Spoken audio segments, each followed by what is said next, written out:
So yeah, we'll help you pick out some questions later yeah. on. So don't worry about that. Ok các cậu ơi, chúng mình sẽ đợi một xíu nữa và chúng mình sẽ bắt đầu buổi webinar. Khi mà chúng mình đợi thêm khoảng tầm 50 phút nữa nhé. Ở trong thời gian đó các cậu có thể say hello với thầy Simon, ok?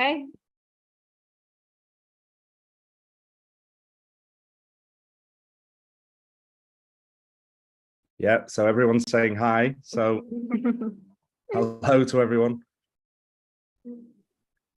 Hello.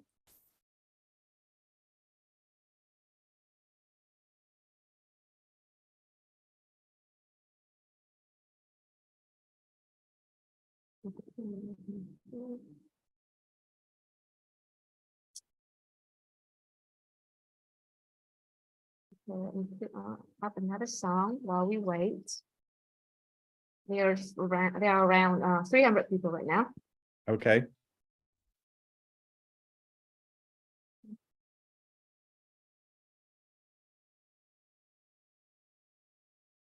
Oh, there's some people in the Q&A as well. Oh, they just say hello. So, one of them even asked which country where you're I staying. am. Yes. Yeah, I'm at home in Manchester, UK, England. Near Manchester. On a rainy day. Does it rain a lot during this season? It's changes all the time. You never know what the weather's going to do. Yeah, and it's UK's weather is even harder to predict, isn't it? Yeah, it's very unpredictable.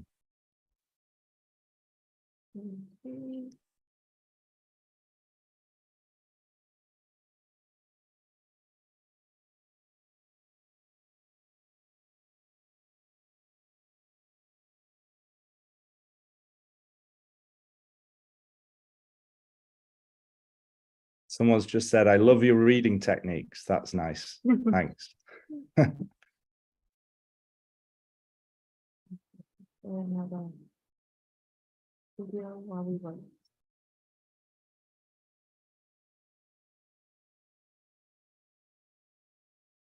So it's evening there, isn't it? There you are. Yes, it's actually evening time now, 7 o'clock. Okay.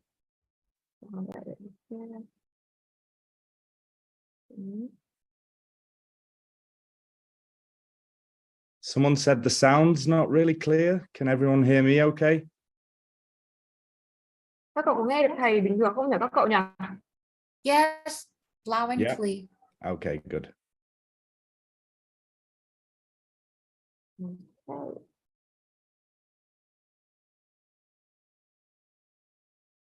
All right, I'll play the video while we wait a little bit more. Okay.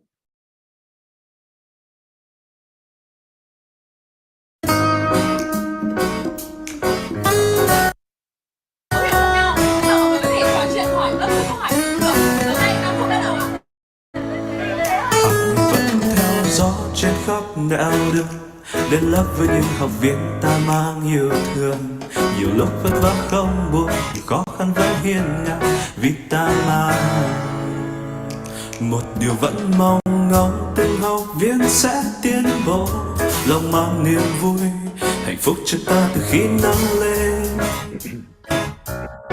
Những con đường cây dẫn đến sắc cam dịu dàng, nhẹ nhàng lưu giữ nơi đây ước một ngày mai. Có passion đang gọi tên, hy sinh cho bao nhiêu điều dở dang, buồn bề ai biết. Người đó vẫn đang yêu thương ngập tràn, thấu hiểu thêm nhau, tài khoản tình cảm luôn dư. Đợi cho đêm tay ngọn lửa niềm tin, từng dòng chữ nghiêng. Trái tim của mình ôm những điều lớn lao, tự hào người ta mà đang sẽ tay đưa đón. Một điều vẫn mong ngóng, từng học viên sẽ tiến bộ, lòng mang niềm vui hạnh phúc cho ta từ khi nắng lên.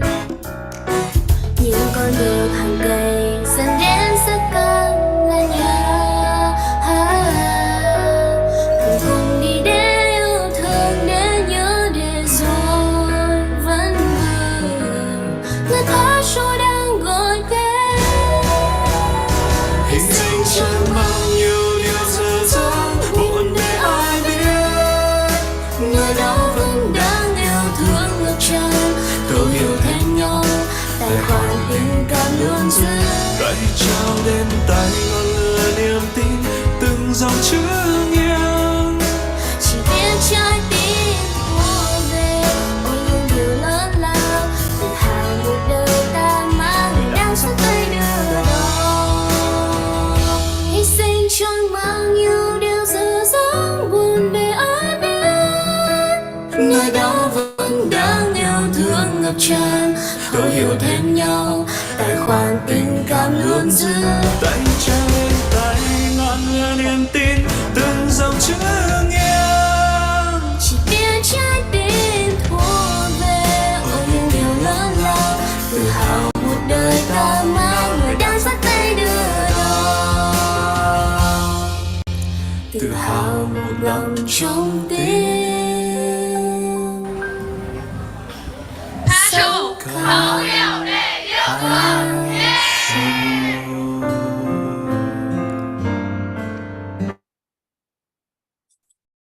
Okay. All right, I think we could start. Okay, there. Okay. Okay. Okay. All right, rồi chỉ còn một vài phút nữa thôi thì chương trình webinar bí kíp đạt điểm cao IELTS từ cựu giám khảo Simon Cochran sẽ bắt đầu. Chúng ta hãy cùng nhanh chóng ổn định và hãy tập trung tương tác qua phần comment với thầy để chúng ta có thể có một buổi giao lưu thành công và hữu ích với thầy Simon. Okay. Chào mừng các bạn đã đến với webinar bí kíp đạt điểm cao IELTS từ cựu giám khảo. Và đồng hành cùng với buổi webinar của chúng ta ngày hôm nay sẽ là một vị khách mời vô cùng đặc biệt. Và có lẽ chúng ta cũng đã biết trước rồi đúng không ạ? Và thầy cũng đang ngồi đây luôn. Đó chính là thầy Simon Cochran, cựu giám khảo kỳ thi IELTS và cũng là người sáng lập ra blog IELTS Simon. Blog của thầy đã giúp hàng triệu người trên khắp thế giới đạt được 3 điểm IELTS mà mình mong muốn. Và với mong muốn đưa phương pháp của thầy giúp đỡ nhiều học viên Việt Nam hơn nữa, Partial đã ký kết đối tác độc quyền với thầy Simon. Và trong ngày hôm nay, chúng ta sẽ có cơ hội nghe những lời khuyên của thầy, hiểu hơn về cách tiếp cận của thầy với kỹ năng nói, speaking, và có cơ hội trải nghiệm thực tế cùng thầy. Okay. So, hello Simon. It's an absolute honor to have you here today. So, first of all, all of us are very excited. You can see they keep saying hello, hi, love you, Simon, to you. So they are all very curious as well about why you became an IELTS teacher. So can you share with us? Yeah, sure. I started teaching IELTS when I was working at Manchester University in, I think it was 2005. It's a long time ago. And I was teaching general English, normal English lessons to overseas students, preparing them to go on to their degree courses at the university, and everyone was asking about IELTS all the time. That's all they ever wanted to know. Will this help me with IELTS? How do you do this in IELTS? And so I started teaching IELTS because they were all asking for it and there were so many IELTS lessons. And then an opportunity to train as an examiner came up. So I took it, became an examiner, and that was how it all started. Okay. All right. So how did being an IELTS examiner help you in teaching? Yeah, with teaching IELTS, it helped a lot because what I noticed was there's so much bad information about IELTS out there in the world. And this is back in the early 2000s. There was a lot of misinformation on the internet already. I think it's even worse now. People are sharing all kinds of crazy advice. Nowadays, it seems to be on YouTube and wherever. Back then, there was various websites giving misinformation. And so I was able to tell students the right way to do things from an examiner perspective, and stop them from making these big mistakes that so many people make. Okay. All right. So you became Partial's exclusive partner in 2021. So why did you choose Partial to be your exclusive partner in Vietnam? Okay, well, Passel contacted me. I think it was over a year ago, a couple of years ago, maybe, and we had a back and forth conversation by email. And the thing that really impressed me was at some point I said, "Why have you contacted me rather than other IELTS teachers who are known on the internet?" And someone from Passel sent me a big summary of all of my methods and way of teaching, and said, "Our teachers have produced this summary, and this is what we think of your teaching." And it was brilliant.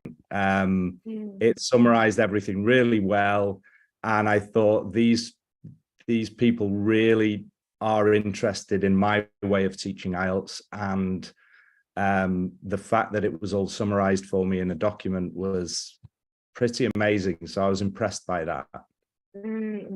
Okay, all right. So thank you, Simon, for the brief information about like how you become an IELTS teacher, how it helped you in teaching, and why you chose partial. It was actually very interesting to hear about.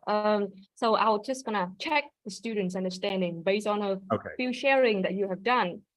Ok rồi các cậu ơi, thì lúc nãy thầy có chia sẻ đúng không ạ, chia sẻ một xíu về cái lý do tại sao thầy trở thành IELTS teacher này, tại sao và cái việc trở thành giáo viên IELTS đã giúp thầy như thế nào trong cái việc giảng dạy của thầy, và cái lý do tại sao thầy trở thành đối tác độc quyền với partial, đúng không ạ?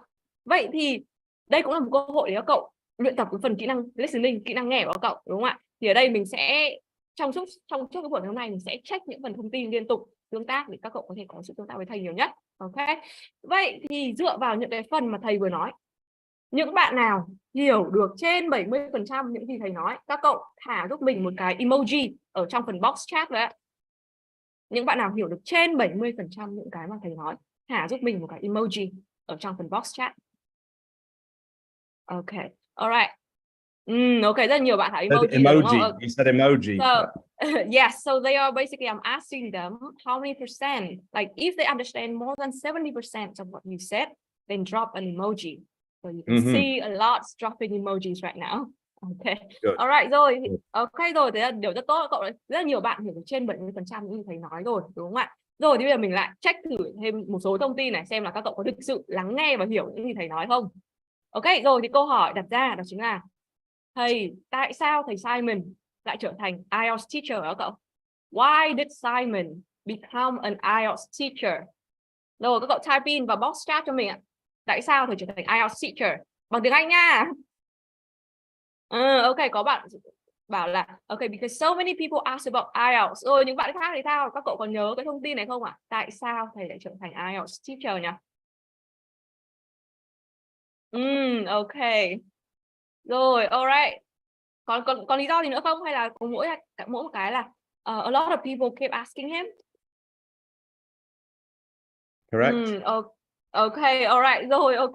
Rồi thì đó cũng chính xác, đó chính là cái mà thầy cũng vừa chia sẻ, bởi vì là thầy có chia sẻ là đợt năm 2005 thì thầy có đang dạy General English, đúng không? Và rất là nhiều người hỏi thầy cho việc là học IELTS như thế nào. Thì bởi vì nhiều người hỏi thầy quá nên là thầy có cơ hội và thầy nắm bắt cơ hội đó và trở thành một IELTS teacher luôn, được chưa ạ? Và cái lý do tại sao sau khi trở thành một vị giám khảo IELTS nó giúp đỡ thầy trong việc giảng dạy như thế nào? Bởi vì đợt trước đó có rất là nhiều những cái bad information, những cái thông tin đang chưa được chính xác và chưa được chính xác về IELTS, đúng không ạ? Và có rất là nhiều người chia sẻ những cái thông tin, những cái lời khuyên theo thầy thì nó đang chưa thực sự chính xác với trong IELTS. Nên đấy là lý do vì sao khi mà thầy trở thành một vị giám khảo, thầy có thể đưa ra cho các bạn học viên một số những lời khuyên từ chính góc nhìn của một vị giám khảo để giúp đỡ cho các bạn trong việc đạt được cái ban điểm IELTS của mình. Còn cái lý do tại sao thầy trở thành đối tác độc quyền của partial thì thật ra bởi vì thầy cảm thấy rất là ấn tượng, đúng không ạ? Thầy ấn tượng với cái việc mà partial đã soạn một cái bản thảo summary, một cái bản tổng hợp lại tất cả những cái method of teaching, những cái phương pháp của thầy, phương pháp giảng dạy của thầy, và thầy cảm thấy là thực sự partial đang rất hứng thú với cái phần phương pháp giảng dạy của thầy, nên đấy lý do vì sao thầy nghĩ đây là một điểm rất là ấn tượng, đúng không ạ? Đó thì mình xin wrap up lại một số những phần thông tin mà thầy có vừa chia sẻ. Ok. Rồi, So thank you, Simon. So we known about the reason why you became an IELTS teacher, being an exclusive partner with Partial. So now let's dive into the speaking test and let's go through it from the examiner's perspective. Okay. So Simon, how long does the speaking test last? So the test lasts between 11 and 14 minutes, and that timing is very strict. You might see the examiner looking at his or her watch to control the time. That's not because the candidate is boring, it's because they are very strict with the timing. If they gave more time to one person to speak and less time to another, it would be unfair. So it's very important that they stick to that timing. Okay. All right. So how many parts does the speaking test contain? So I'm sure students know this. There's 3 parts in the speaking test. Part 1 is 4 to 5 minutes. Part 2, 3 to 4 minutes, and part 3 lasts 4 to 5 minutes. Okay. So All right. Very there's 3 basic. parts. Yeah. Very basic information, and you think the students know this as well already, right? Okay. So that is general information about the IELTS test. So with this next question, I want to ask the students first before asking for your advice. Okay. So guys, okay, this is my question for you first before we ask Simon this question.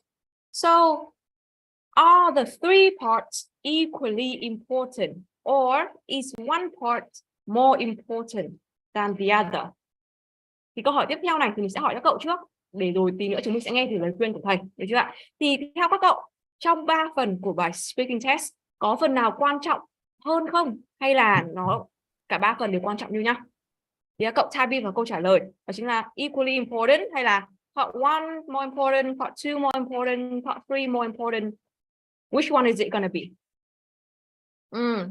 Ok, cậu type in vào phần câu trả lời để mình và thầy đều có thể nhìn thấy nhá. Okay. Ok, rồi rất nhiều câu trả lời rồi đúng không ạ? Có bạn thì đang bảo là part 1, có bạn bảo part 2, part 3, có bạn bảo part 3 là quan trọng nhất để đánh giá đúng không ạ? Ok, rồi thì bây giờ chúng mình thử hỏi thầy thêm nhé. Alright, so Simon, a lot of students answer this question in the box chat.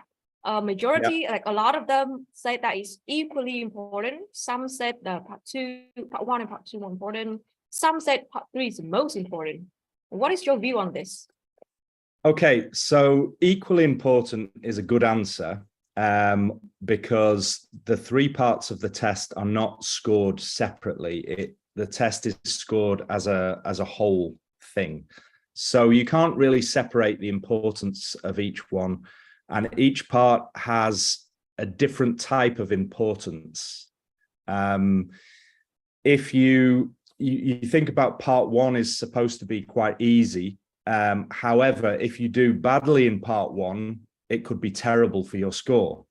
Then part 2, many people will think that's very important because you speak alone for 2 minutes, and that gives the examiner a very good chance to listen to how good your English really is.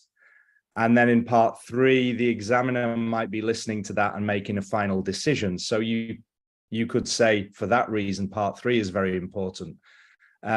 So in their own way, each part is important, and the examiner considers them all 3 together as a whole. So probably equally important is the best way to answer that question.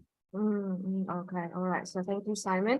Okay, I'll translate this for the students as well. Okay, rồi thì như nãy thầy có chia sẻ về phần overall của phần speaking đúng không ạ?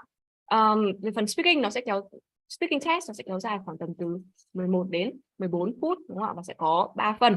Và một số cậu sẽ khi mà đi thi sẽ nhìn thấy là giám khảo sẽ cứ nhìn đồng hồ của mình đúng không ạ? Thì ở đây không phải là bởi vì các cậu nói kiểu nghe chán quá nên là giám khảo cứ nhìn đồng hồ, không phải như vậy, mà là bởi vì với những người giám khảo thì cái khoảng thời gian từ 11 đến 14 phút nó sẽ cực kỳ là khắt khe, nên là đấy là lý do vì sao người ta sẽ cần phải kiểm soát thời gian, chứ không phải là do các cậu nói chán đâu ạ.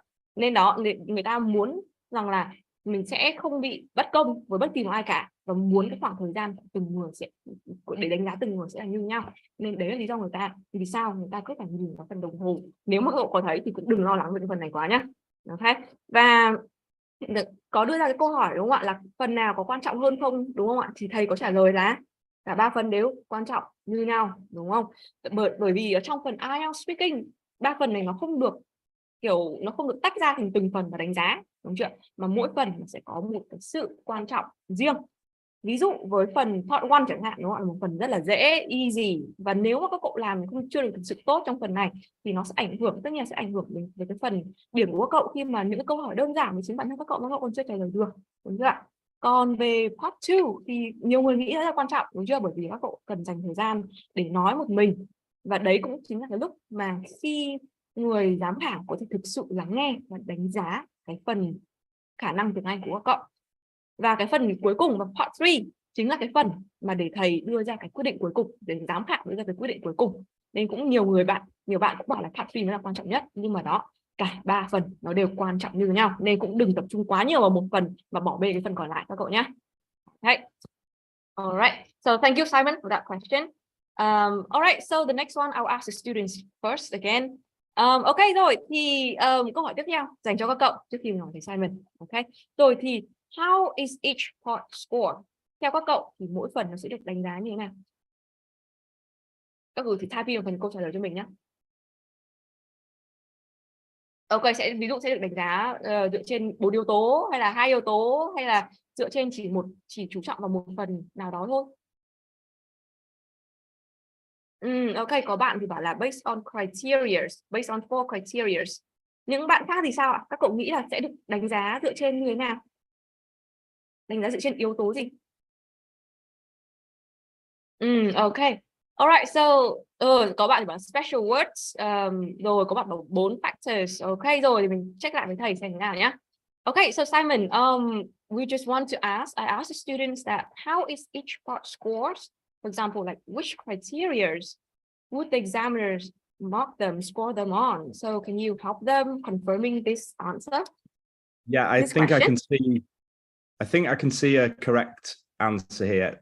People are saying that there are 4 criteria, and someone has written them here, and that looks correct to me. Fluency and coherence, lexical resource, which is basically vocabulary, grammatical range and accuracy, and pronunciation. So a quick comment on those. The examiner can make a judgment about pronunciation very quickly. Obviously, it's easy to, when I was an examiner, I used to be thinking about this right from the beginning, and maybe I would use speaking part 1 to listen to some fluency and pronunciation, and then I would move on to really focusing on the vocabulary and grammar in parts 2 and 3. So the examiner will score in that way. They'll have their own system of listening for different things at different parts of the test. Okay, I understand. Okay, so normally in the speaking test, how many questions does the examiner normally ask in total? So in total, you've got about 10 questions in part 1, and then if we consider part 2 as just one question because it's a task, and then you've got maybe 5 or 6 questions in part 3. So what's that, about 16, 17 questions around that number. Okay, so around 16. Yeah. Okay, 16, 17. Around 15, right. let's say. Okay. All right, so in the speaking test, should the students worry about their body language? This is a good question, because lots of people ask about this, and they wonder whether their eye contact, smiling, being nice, being friendly, they're wondering whether these things matter. Now, though body language, eye contact, etc., is not part of the scoring system, so technically the answer is no, those things shouldn't matter. However, I would advise people to try to have nice body language and be friendly and smile in the test, because examiners are humans and it's easier to have an interview, have a conversation with somebody who's nice and friendly than it is somebody who doesn't ever look at you. So I would say it's not part of the scoring, but we're humans, so body language can probably unconsciously have an impact on the examiner. Okay, I understand. So what about from the examiner's side? So should the students worry if the examiners, like, if they smile or if they are serious or if they seem unfriendly? Should the students worry about that? Very good question. Many students do worry about this, and I've had people come to me saying, I want to complain because my examiner was very unfriendly, never smiled at me, didn't really look at me during the test.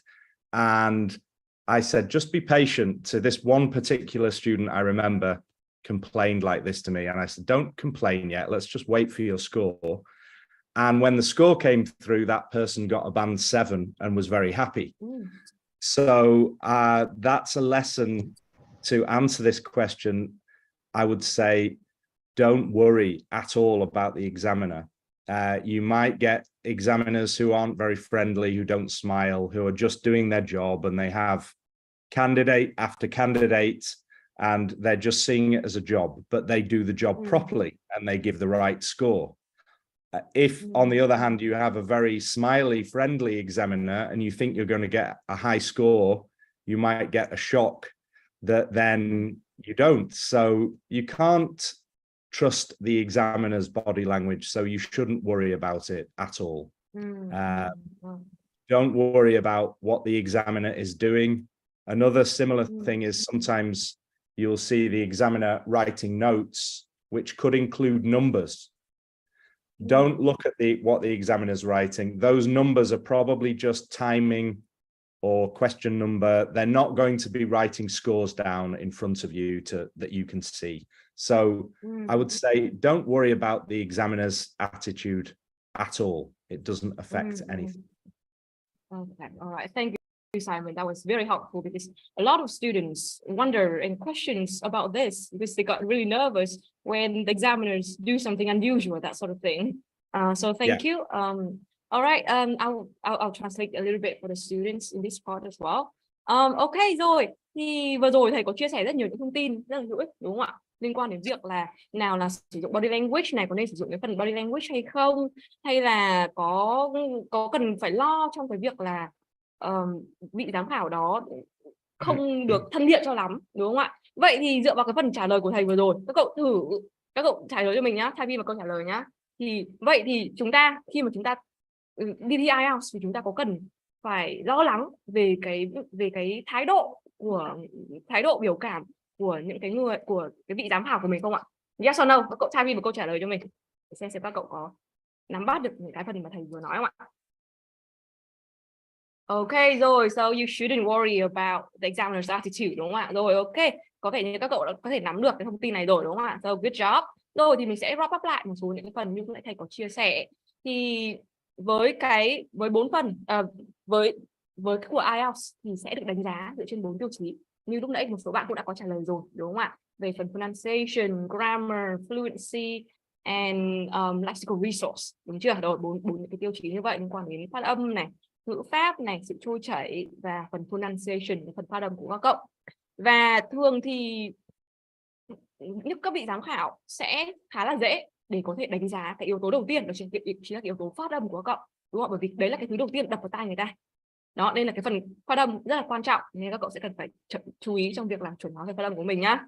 Ok, và rồi sau đó thì sau khi đã tập trung xong vào phần phát âm rồi thì sau đó sẽ tập trung vào phần fluency, cái sự trôi chảy. Đó, xong rồi những cái part ở trong part 2 này, part 3 này thì mới tập trung vào phần vocab và grammar, được chưa? Và thầy cũng có chia sẻ là trong cái bài speaking test đó sẽ có khoảng tầm 16 câu, đúng không ạ? Và với 16 câu đấy trong cái khoảng thời gian từ 11 đến 14 phút thì thầy có chia sẻ về việc là body language, ngôn ngữ cơ thể nó có quan trọng hay không, đúng không ạ? thì cái body language, cái ngôn ngữ cơ thể đấy nó không nằm trong cái tiêu chí đánh giá, không nằm trong cái tiêu chí đánh giá điểm của các cậu, đúng không ạ? Nhưng mà bởi vì các vị giám khảo thì cũng là con người thôi, đúng không ạ? Và các vị giám khảo cũng rất là muốn những cái thí sinh của mình nice, friendly, đúng không ạ? Những thí sinh của mình thân thiện, cười nói, hơn là những người mà hơn là những thí sinh mà rất là chuyên ngọn lo lắng và không nhìn giám khảo luôn, đúng không ạ? Thì giám khảo cũng tương tự cảm thấy rất là kỳ, đúng chưa? Thì đó, dù nó không phải là một tiêu chí đánh giá nhưng hãy cố gắng sử dụng body language một cách tự nhiên, như cái cách mà cậu giao tiếp hàng ngày thôi. Ok, còn với cái phần biểu cảm của giám khảo thì mình cũng không cần phải lo lắng nhiều, đúng chưa ạ? Bởi vì sẽ có những vị giám khảo người ta chỉ đang tập trung vào việc làm công việc của người ta, từ thí sinh này sang thí sinh nọ, đánh giá từ thí sinh này sang thí sinh nọ, làm công việc của người ta thôi, đúng chưa? Và người ta hoàn toàn có thể đánh giá một cách rất là chính xác. Đó, giống như thầy cũng có vừa kể là có bạn học sinh, bạn ý về bạn ý khiếu nại với thầy là ui thầy ơi, vị giám khảo của em hôm nay người ta không thân thiện tí nào cả, người ta chẳng cười nói gì với em cả. Nhưng mới sau khi đó bạn lại nhận được một ban điểm là 7.0 và không thể ngờ tới được, đúng chưa? Nên là mình cũng đừng dựa vào cái biểu cảm của giám khảo quá, khiến cho mình lo lắng hơn thôi. Và cả kể một cái việc mà ví dụ các cậu mà đang thi ấy, mà thấy giám khảo mà tự nhiên ghi một số những con số xuống thì cũng đừng lo lắng, bởi vì nó có thể là con số liên quan đến thời gian này, hoặc liên quan đến số câu hỏi thôi, chứ người ta sẽ không ngay tại đó ghi số điểm của cậu xuống đâu. Ok, nên đừng lo lắng về cái phần này. Alright. Okay, so thank you Simon for that part. Okay, so let's jump right into the speaking part one. Let's imagine that we start the test. Okay, so Simon, what happened in speaking part one and what will it be about? Okay, just to go slightly before part one, thinking about when you go into the exam room and meet the examiner, we talked about the body language and friendliness. Don't be too friendly. Don't try to become the examiner's best friend. I don't recommend asking the examiner any questions like, how are you today? It always seemed as if candidates were trying too hard to get a good score when they were too friendly at the beginning, asking me questions. The examiner doesn't want to answer any questions. Anyway, in some exam centers, you might go into the exam room and meet the examiner. Sometimes the examiner has to go out onto the corridor to collect the candidate and bring them in.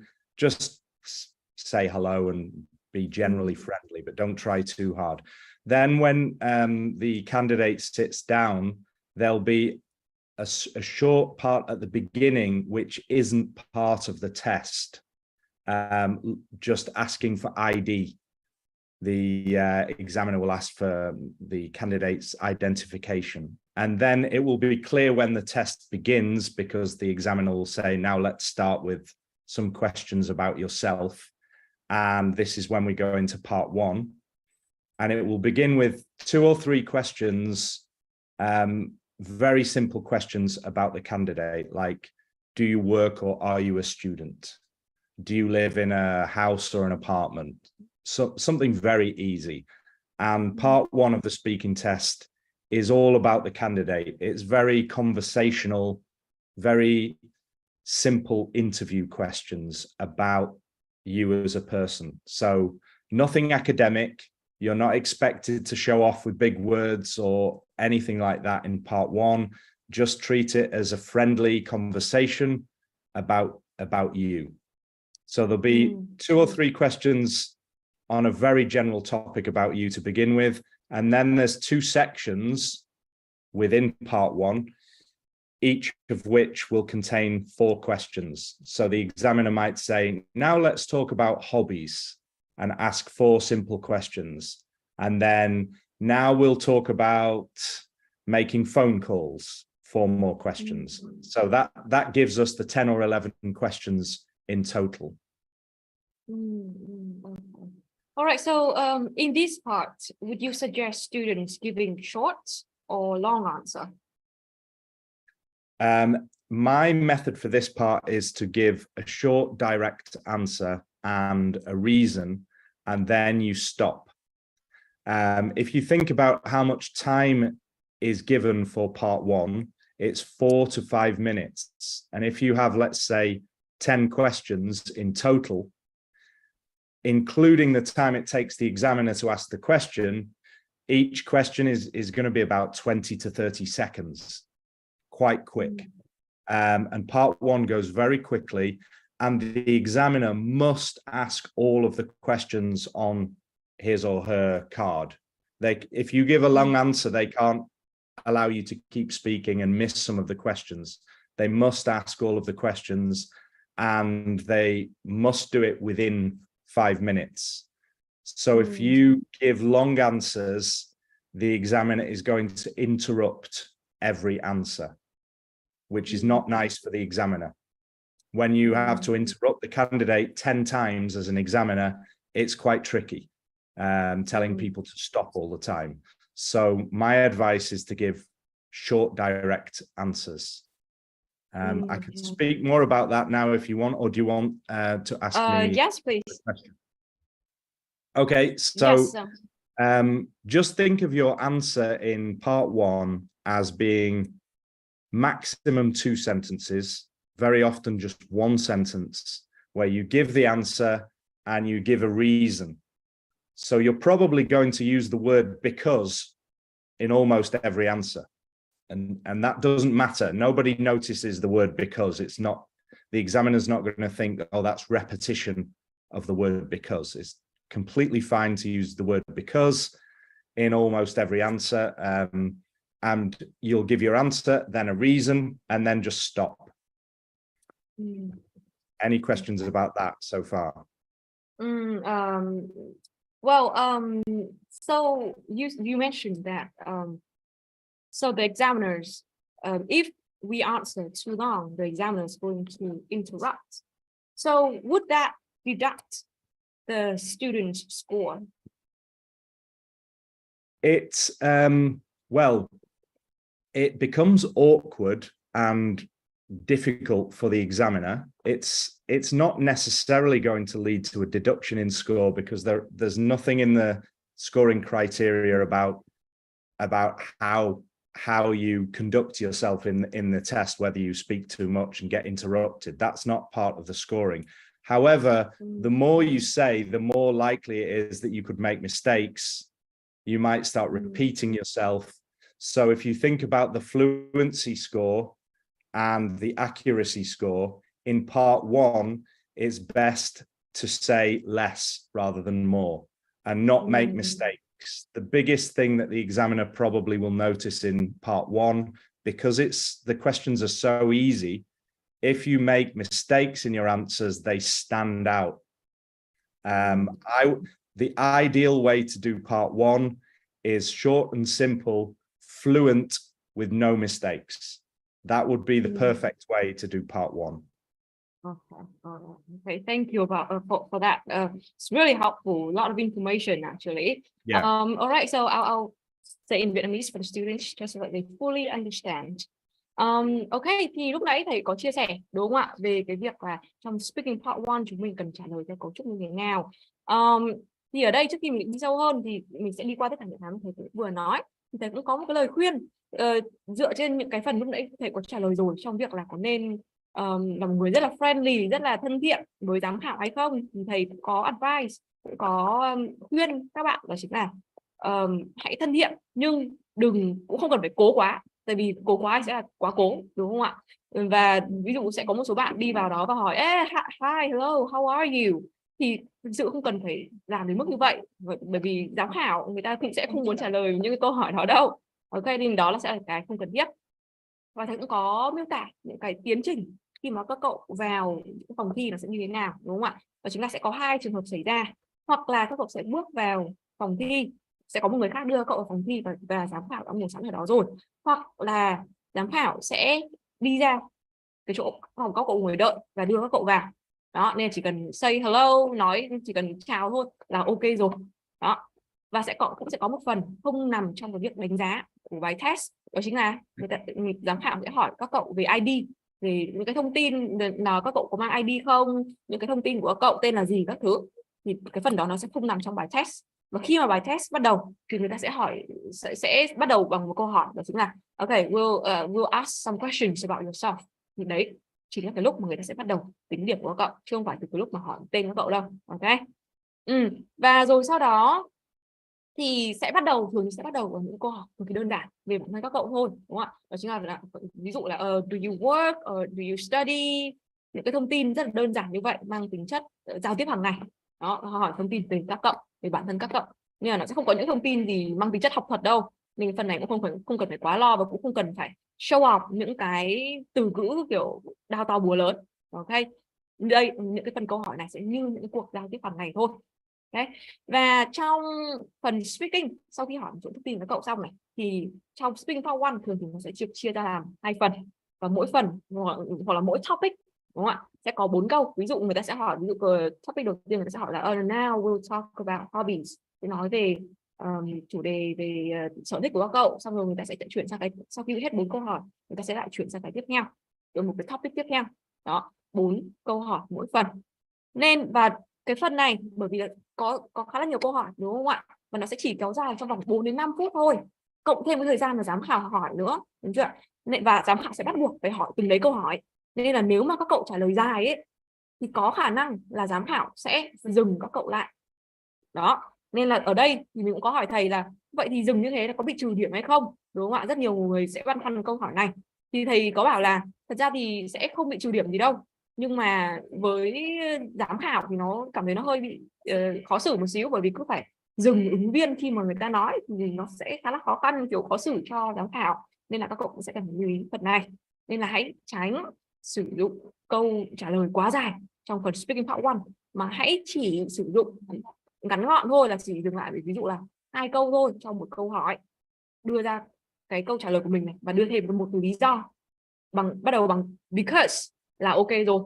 Đó, nên là hãy giữ cho nó ngắn gọn, đơn giản. Ok. Và bởi vì trong phần part 1 thường thì nó sẽ là rất là ngắn gọn, ngắn như vậy, đúng không ạ, và rất là thường thì sẽ là những cái về cuộc đối thoại hàng ngày, nên nếu mà các cậu có bị sai ấy, thì nó sẽ thể hiện rất là rõ, cái lỗi nó sẽ thể hiện rõ, kiểu người ta nhìn thấy luôn. Đó, nên hãy chú ý phần này. Ok.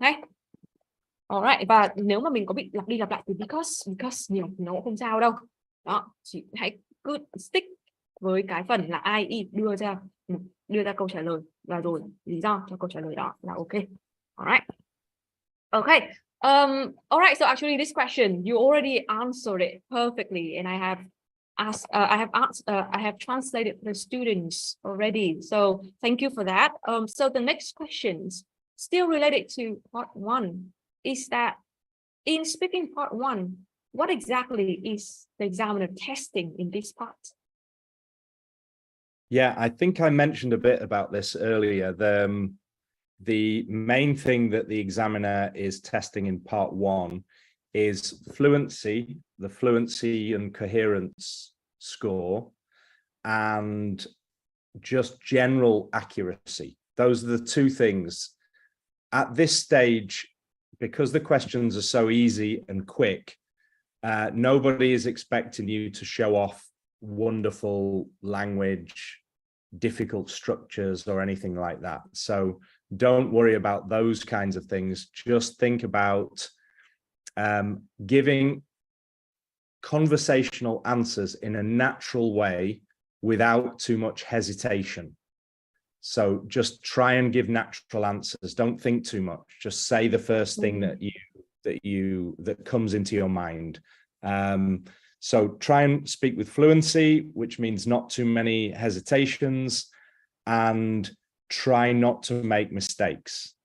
So in terms of the grammar, there are two sides to the grammar score, really. There's the mistakes side and the complex structures side. In part 1 of the speaking test, just think about not making mistakes if possible. So keeping answers short and simple, fluent, with no mistakes. That's what I would expect as an examiner. That's what I would be listening for, because the questions are supposed to be so easy. The candidate shouldn't make a big deal of it and shouldn't have too many problems answering. Okay. Alright. Ok rồi, thì thầy cũng vừa có trả lời cho cái câu hỏi là trong speaking part 1 thì chúng mình có giám khảo sẽ đánh giá chúng mình dựa trên những yếu tố gì, đúng không ạ? Và thời gian lúc nãy thầy cũng có đề cập một chút tới rồi. Đó chính là trong phần speaking part 1 người ta sẽ đánh giá tập trung vào cái sự trôi chảy, đúng không ạ? Sự trôi chảy mạch lạc, và sẽ có đánh giá cả độ chính xác của cậu nữa. Tại vì những cái câu hỏi nó rất là dễ và ngắn gọn nên cậu cũng không cần phải show off sử dụng những cái ngôn ngữ quá là cao siêu đâu. Đó, không cần phải sử dụng những cái cấu trúc phức tạp, mà hãy tránh mắc lỗi và hãy stick to natural answer, là hãy tập trung vào cái cách trả lời một cách tự nhiên nhất. Ok, đó.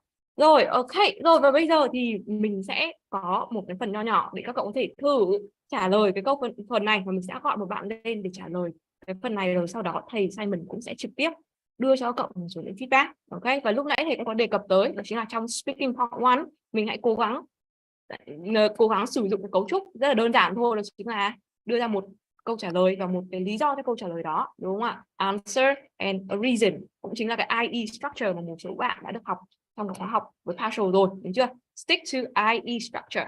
Rồi thì bây giờ mình sẽ cần một bạn, mình sẽ gọi một bạn lên để có thể giao lưu phần này cùng với thầy, để nghe những cái feedback từ thầy. Ok, là mình sẽ đưa ra câu hỏi, thì có bạn nào có muốn xung phong giơ tay thì để ban tổ chức có thể gọi các cậu không ạ?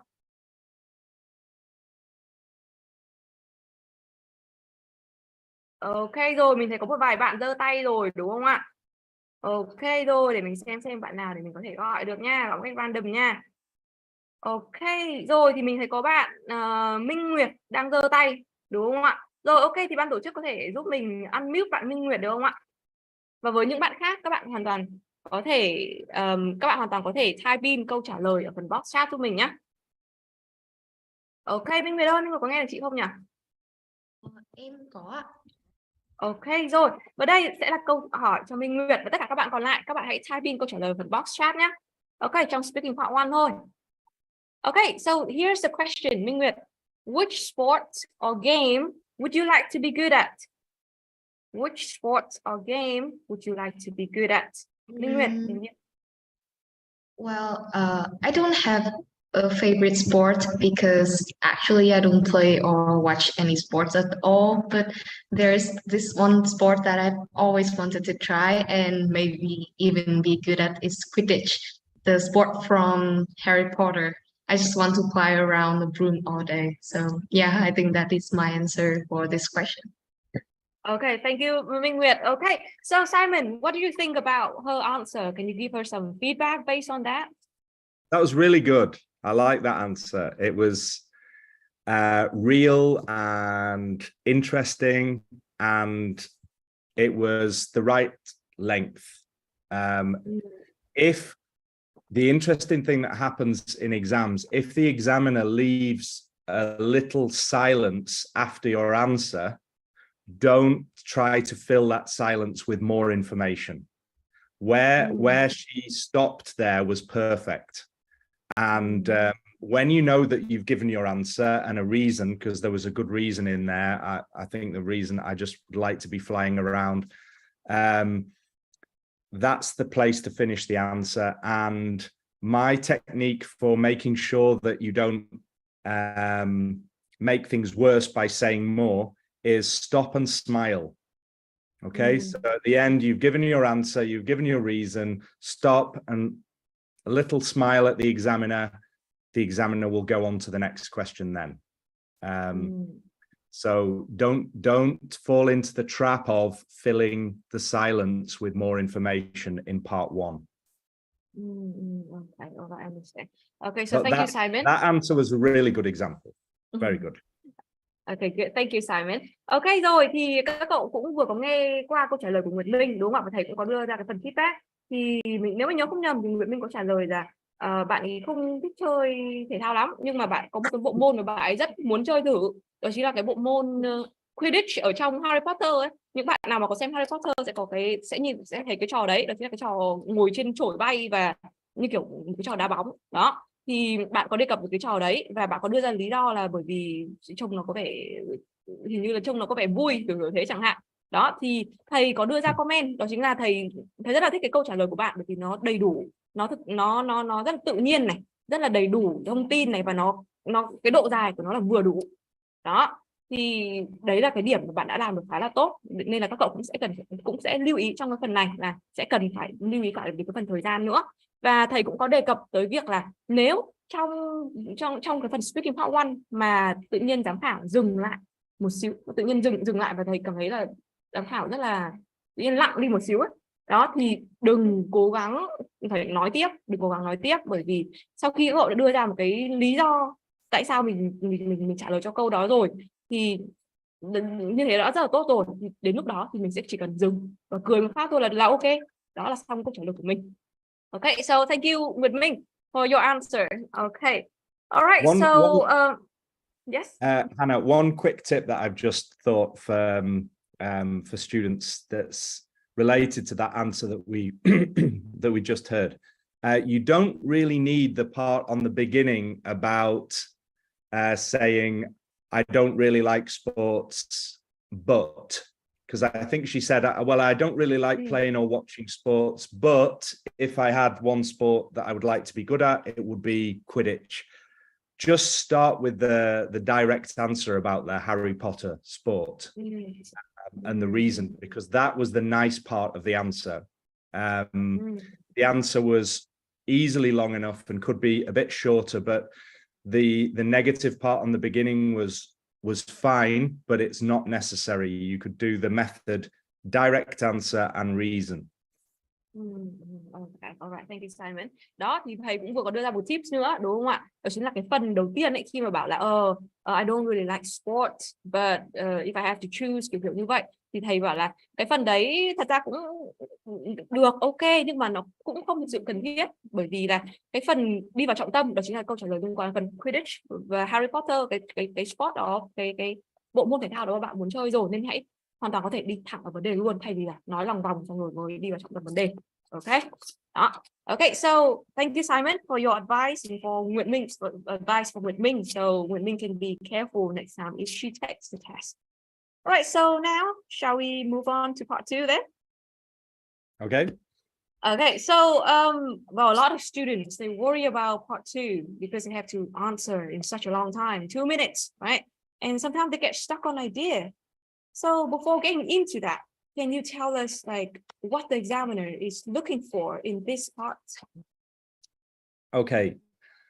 For the examiner, part 2 is very important, because the examiner has the chance to sit back and just listen for 2 minutes.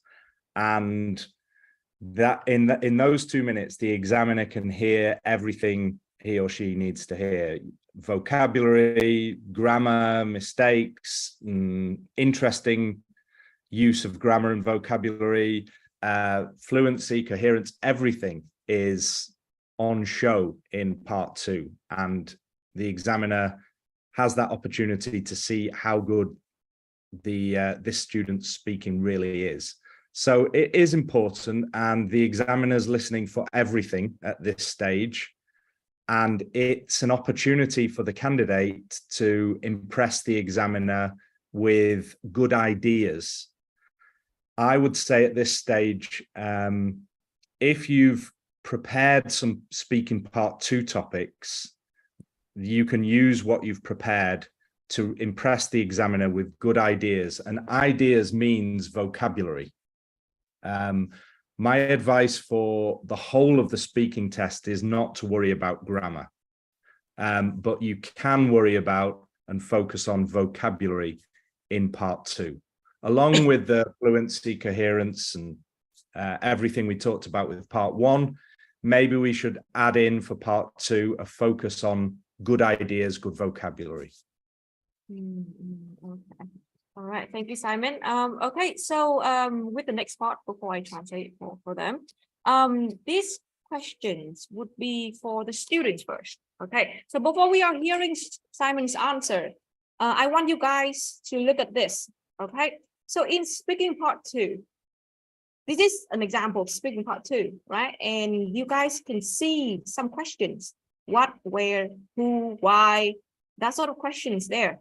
So do you guys think we should answer all of the questions on the card? Các cậu ơi, thì trong cái phần speaking part 2 thì đây là một cái ví dụ của phần speaking part 2, đúng không ạ? Thì sẽ có những câu hỏi what, where, why, who kiểu như vậy ở trên cái cue card đó. Vậy thì theo các cậu, chúng mình có cần phải trả lời hết tất cả những câu, bắt buộc phải trả lời hết tất cả những câu hỏi ở trên cái phần cue card này hay không? Yes or no? Do we need to answer all of these questions? Yes or no? Okay, a lot say no, some say yes. Okay. All right. So, what do you think about this, Simon? Do you think that we should answer all these questions in speaking part 2? Is it like compulsory? Okay. My answer is that no, it's not compulsory, but it is a good idea. The prompts on the task card are there to help you, and they really help you to structure your answer.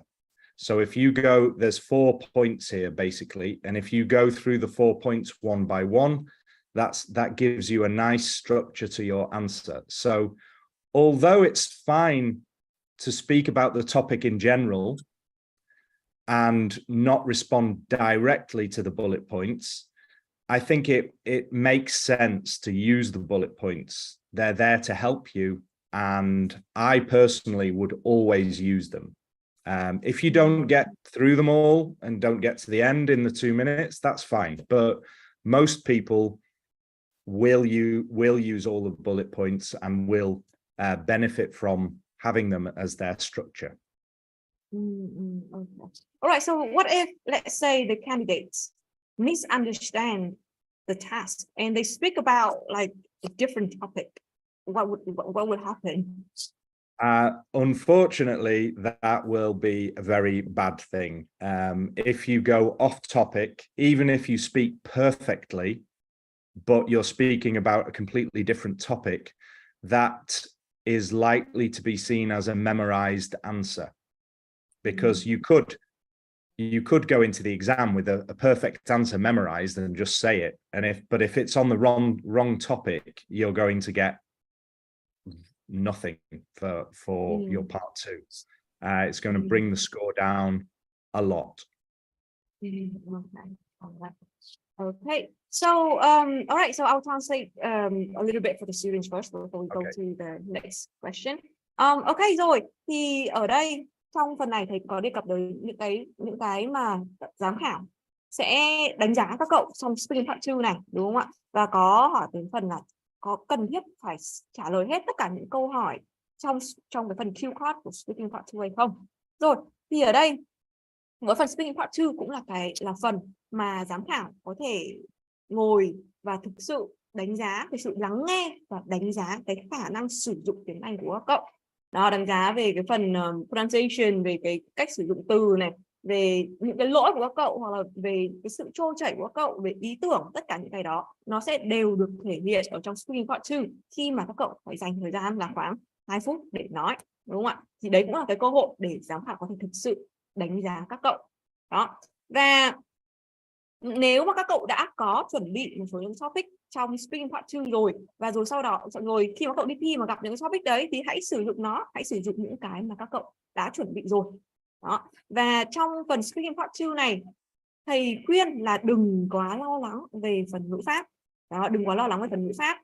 Vẫn phải có, nhưng đừng quá lo lắng về phần đấy, mà hãy tập trung vào phần ý tưởng. Và phần ý tưởng ở đây, ý thầy nói đó chính là về cái việc sử dụng từ vựng của các cậu, cùng với những cái yếu tố khác, ví dụ liên quan đến pronunciation, fluency, về phần sự trôi chảy, phát âm là chắc chắn và phải có rồi.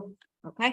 Và trong câu hỏi, trong việc là có cần phải trả lời hết tất cả những câu hỏi trong cái cue card của speaking part 2 hay không, thì thầy có trả lời đó chính là nó không thực sự là bắt buộc, đúng không ạ? Không bắt buộc, nhưng nên sử dụng những cái phần đó, bởi vì chính những cái câu hỏi này giúp cho cậu có một cấu trúc cái bài nói của cậu một cách rành mạch hơn.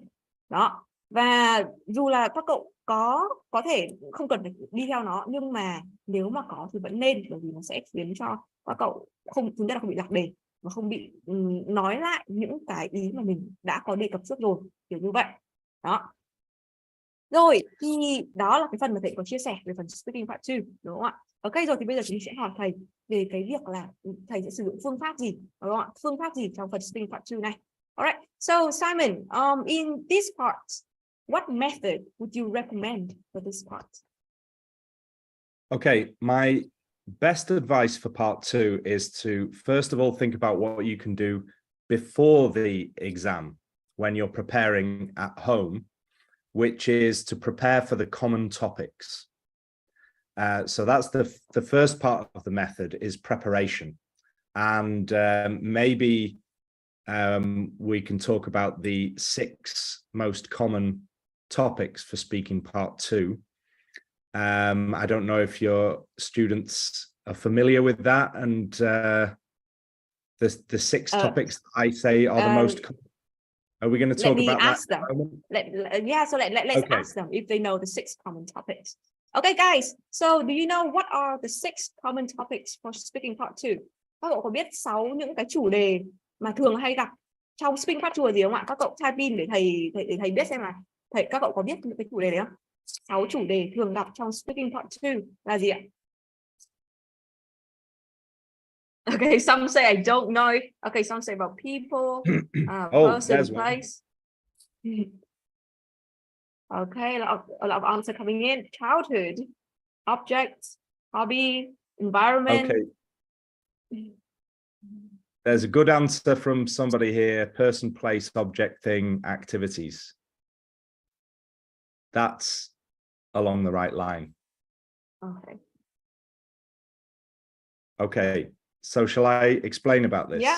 Yes, please. So my advice then for speaking part 2 is the 2 parts, the 2 things you can do. One is prepare before the exam, and then is the method in the exam.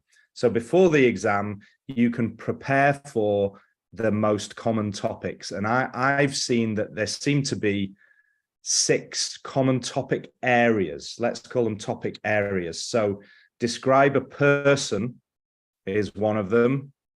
Describe a place. Describe an object, an activity, an event, and favorites. Those are the 6 that I usually refer to. So if the question asks, or the task asks you to describe a person who you admire, obviously that's in the topic area of describe a person. If the question asks, describe something that you use every day, that is in the topic area of describe an object. You could describe your phone or your computer. You could describe an object. So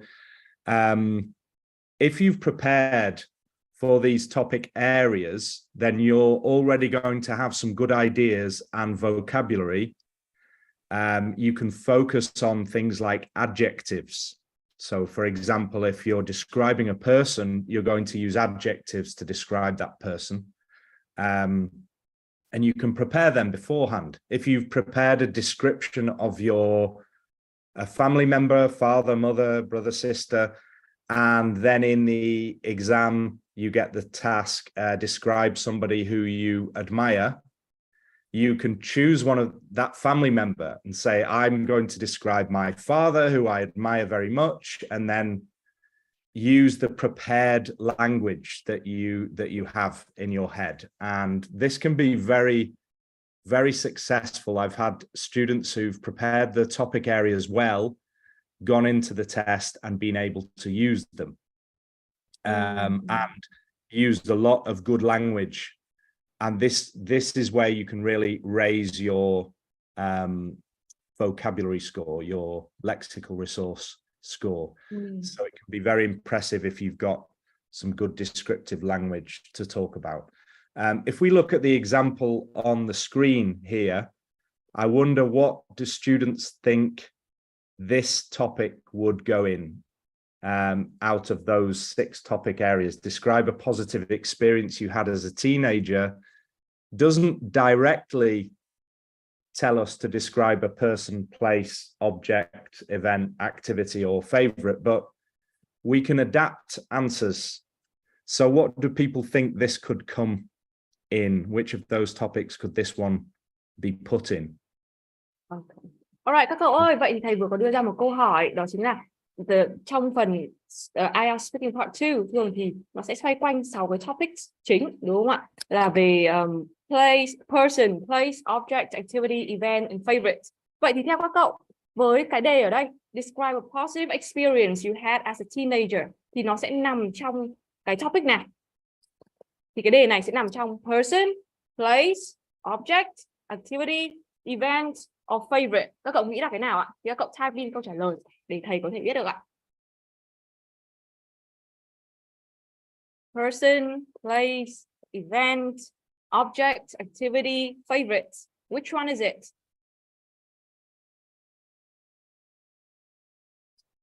Okay, so Simon, I can see that a lot of students say that it is event. Okay, it's nice to see that lots of people are saying event, but also some people have said person and even activity. And this is the benefit of using this 6 main topic areas preparation, because you can adapt your answers from several different topic areas for this. So maybe the positive experience you had when you were a teenager was going to an event like a concert, or maybe the positive experience you had was meeting your best friend. So then you could use your description of a person. Maybe the positive experience that you had as a teenager related to an activity, your hobby, and you went in a competition for your favorite sport and you won. So we can adapt our ideas and take vocabulary that we've prepared at home. And if you're clever in the test, you can find ways of using that prepared vocabulary for pretty much any topic. Okay.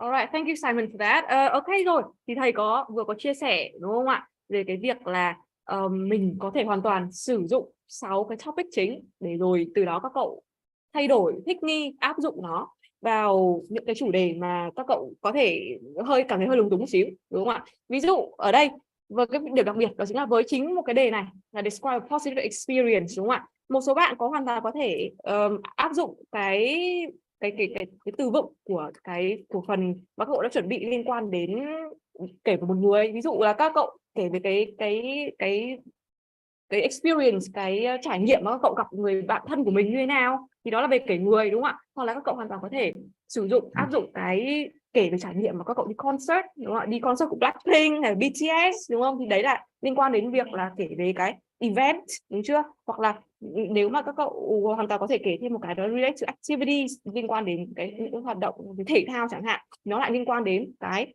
sở thích của các cậu, đúng chưa? Nên đó chính cái việc mà các cậu chuẩn bị sẵn những cái từ vựng trọng tâm của một số những cái topics liên quan, 6 cái topics mà thầy vừa có đề cập, nó sẽ giúp ích cho cậu trong việc là áp dụng trong speaking part 2 như thế nào. Okay.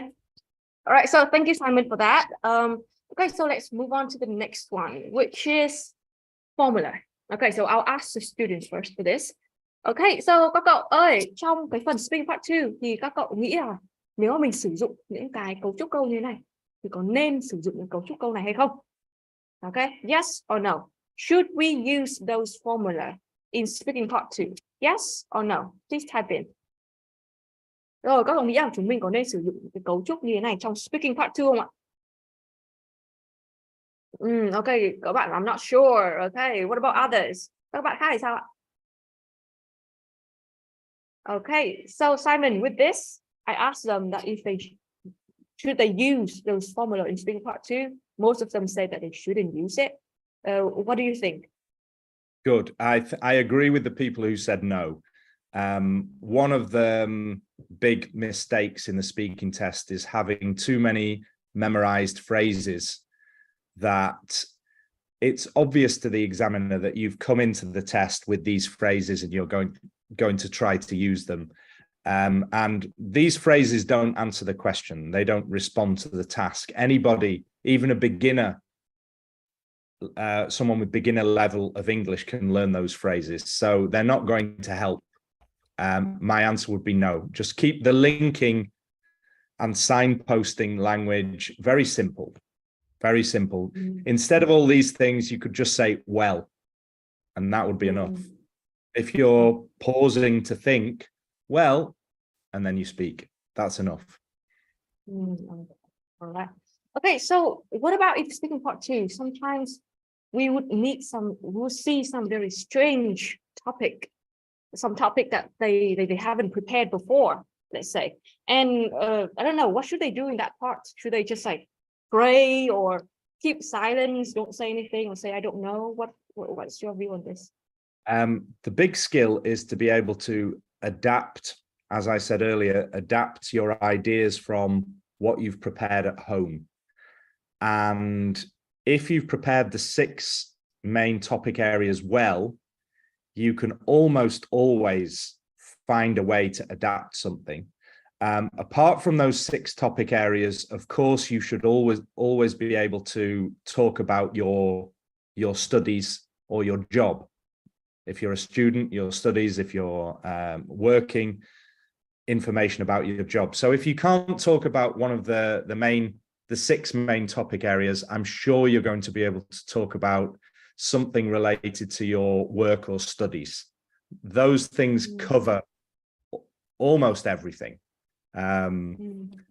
So you could maybe go through some of the Cambridge IELTS books and look at past questions and see, how would I adapt my ideas from one of the main topic areas to these different questions, and prepare for that. Become good at adapting your ideas. All right. Thank you for that. Okay, rồi. Thì ở đây thầy cũng có đề cập, có trả lời 2 câu hỏi, đúng không ạ? Là việc sử dụng những cái cấu trúc những cái cấu trúc để có thể kéo dài phần thời gian của các cậu thì gọi là có hay nên hay không. Thì ở đây thầy có lời khuyên đó chính là đừng nên sử dụng những cái cấu trúc đấy. Tại vì thứ nhất là khi mà người nghe, người ta sẽ nghe thấy ngay đó chính là học thuộc, đúng không ạ? Nên là thầy khuyên chúng ta hãy keep it simple. Sẽ sử dụng những cái linking word một cách đơn giản thôi cũng được. Ví dụ là từ well các thứ là ok rồi, không cần phải kéo dài cái linking word của mình ra đâu. Đó. Và với câu hỏi mà có lẽ khá là nhiều bạn gặp, đó chính là khi mà mình gặp những cái trong speaking part 2 gặp những câu hỏi mà mình không biết trả lời nào, rất là lạ và mình cũng chưa chuẩn bị các thứ, thì mình cần phải làm gì, đúng không ạ? Thì ở đây thầy lại quay lại chính với cái mà lúc nãy thầy có chia sẻ, đó chính là hãy áp dụng chính những cái 6 topics, 6 cái topic areas mà mình đã chuẩn bị rồi, person, place, event các thứ đó. Tại vì khi mà các cậu đã chuẩn bị 6 cái topic đấy rồi, thì mà sau đó các cậu tìm được ra những cái cách để mình áp dụng xoay quanh, để áp dụng những cái topic mình đã chuẩn bị vào cái đề đó, thì nó sẽ ok thôi. Đó, nên hãy tập quen dần với việc là adapting, áp dụng nó vào những cái chủ đề khác nhau. Các cậu hoàn toàn có thể xem những cái bài mà thầy cũng đã từng thử adapt trong những cái bài mà Cambridge IELTS books, và thầy cũng đã thử adapt nó, thử áp dụng những cái mà liên quan đến 6 topics như vậy thầy có đề cập tới như thế nào. Nên các cậu hãy cố gắng luyện tập cái phần adapting skills để có thể làm được bài speaking part 2 này tốt nhất. Okay. All right, so thank you, Simon. Okay, so I think that is enough for speaking part 2. So let's jump into the last part of today, which is the IELTS speaking part 3. Right, so Simon, what happens in IELTS speaking part 3? So the examiner will move you on and will ask you what they call discussion questions. So this is not the same as part 1, where part 1 questions are interview questions. This is called a discussion. Probably about 5 or 6 questions. But if you give long answers in part 3, the examiner will ask fewer questions. So although the examiner will probably have 5 or 6 questions that they can ask, if you give longer answers, maybe the examiner will only ask 3 or 4 questions. Okay. All right. And so a lot of students, even myself, find these parts to be very difficult. So what is the aim of this part of the test, and what is being tested here? Okay, in speaking part 3, the examiner is really just getting a final chance to hear how good your English is. And there's going to be some questions that provoke the use of certain grammar.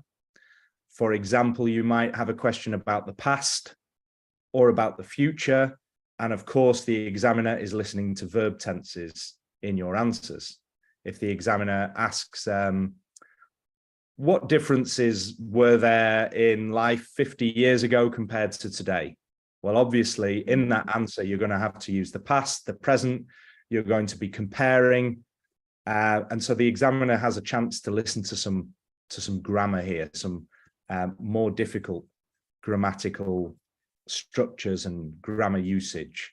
Again, it's ideas, fluency, how easily can you deal with more difficult discussion questions?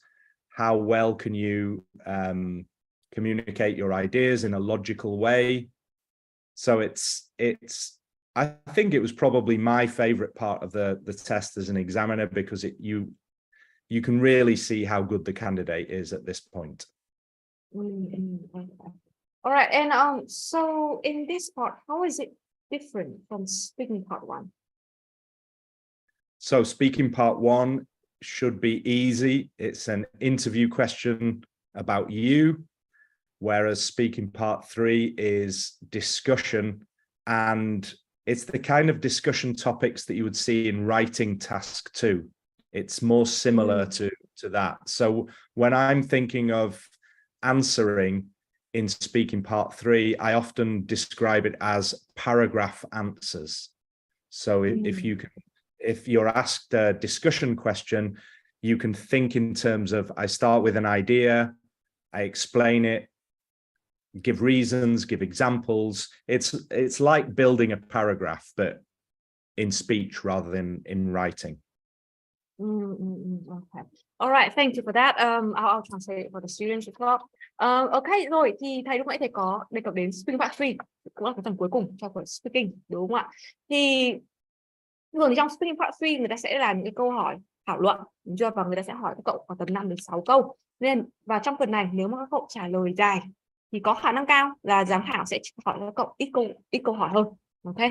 Và trong speaking part 3 này cũng chính là cái cơ hội để giám khảo có thể thực sự lắng nghe, là xem là các cậu thực sự cái tiếng Anh của cậu, cái năng lực tiếng Anh của các cậu như thế nào.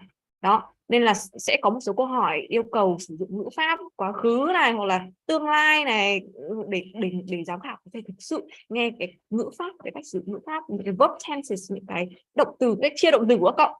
Đó, ví dụ sẽ hỏi về yêu cầu các cậu so sánh 50 năm cuộc sống 50 năm trước này khác với bây giờ như thế nào, thì các cậu sẽ bắt buộc phải sử dụng ngữ pháp liên quan đến quá khứ, đúng không ạ? Nên đó, ở phần này thì ta sẽ đánh giá khá là nhiều liên quan đến cái cách sử dụng từ, này, sự trôi chảy này, cách các cậu lên ý tưởng đó, và các cậu sắp xếp nó một cách logic nhất. Thì đấy là cái phần speaking part 3. Và thường thì thầy bảo là cái phần này thầy thích nhất, bởi vì nó như kiểu một bài writing test 2 nhưng mà ở dạng nói. Đó, đấy là lý do vì sao trong phần speaking part 3 này thường mọi người sẽ thấy nó khá là khó, đúng không ạ? Và nó cũng khá là giống với cái phần writing task 2, phải thảo luận về một vấn đề gì đó, được chưa? Ok, rồi thì sang phần tiếp theo, mình sẽ gọi cho cậu, gọi một bạn nào đó để trả lời câu hỏi của phần speaking part 3, và rồi sau đó thầy cũng sẽ lại đưa ra phần feedback cho cậu. Ok, so Simon, in the next part I will give them another question related to speaking part 3, and of course we would want you to give them like a little feedback based on their answer, if that's okay. All right, so the question is, all right, for part 3, do you agree that sports stars earn too much money? Rồi, các bạn có thể giơ tay lên để mình có thể gọi và các cậu có thể trả lời với thầy, để thầy có thể đưa ra cái feedback cho cậu, được không ạ? Ok, có bạn nào giơ tay không ạ? Ok, thầy có bạn Ánh, còn bạn nào có muốn tham gia phần này không ạ? Ok, rồi thế sau phần này thì mình sẽ gọi thử 2 bạn. Ok, so Simon, in this part I will ask 2 students so that they can hear your feedback on this. Ok, câu đầu tiên thì có lẽ mình sẽ gọi bạn trả lời nhanh nhất, giơ tay nhanh nhất, đó chính là bạn Ngọc Ánh, đúng không ạ? Ok, so Ngọc Ánh, can you please unmute yourself and answer? So do you agree that sports stars earn too much money?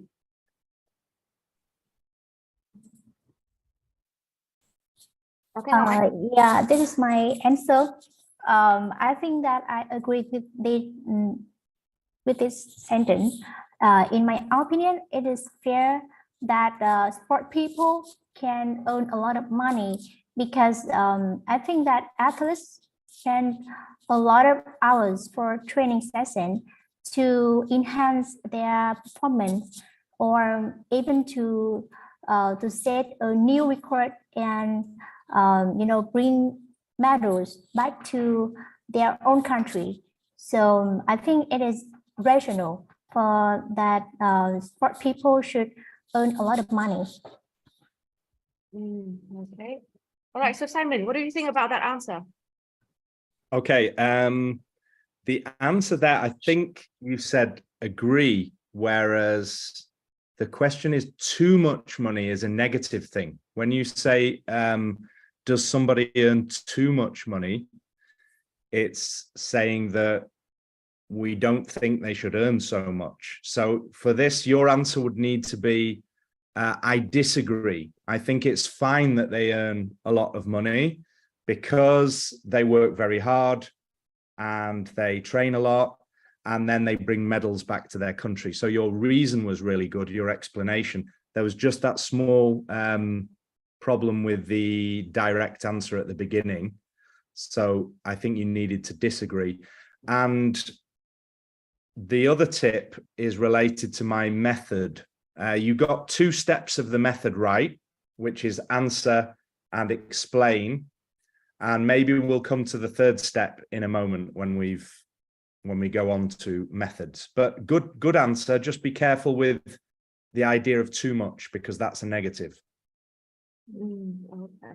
All right. So okay, I will translate for everyone again. Okay rồi, thì câu vừa rồi anh có trả lời một câu đúng không ạ? Và thầy có đề cập tới đó chính là câu trả lời của bạn cũng khá là tốt, nhưng mà có mỗi một phần đó chính là trong cái phần direct answer, với câu trả lời trực tiếp vào vấn đề đầu tiên nó đang chưa thực sự được rõ ràng, đúng không ạ? Bởi vì cái ý mà bạn nói nó đang thiên về cái việc là disagree hơn, đang không đồng tình hơn, và bởi vì là họ dành rất nhiều thời gian để thời gian công sức để họ luyện tập này, và giành những cái giải thưởng, giành những cái huy chương về cho nước nhà đó, nên thầy có sự chỉnh sửa một xíu về cái phần direct answer của bạn, là đáng lẽ phải nói là disagree hơn là so với là agree, đúng chưa ạ?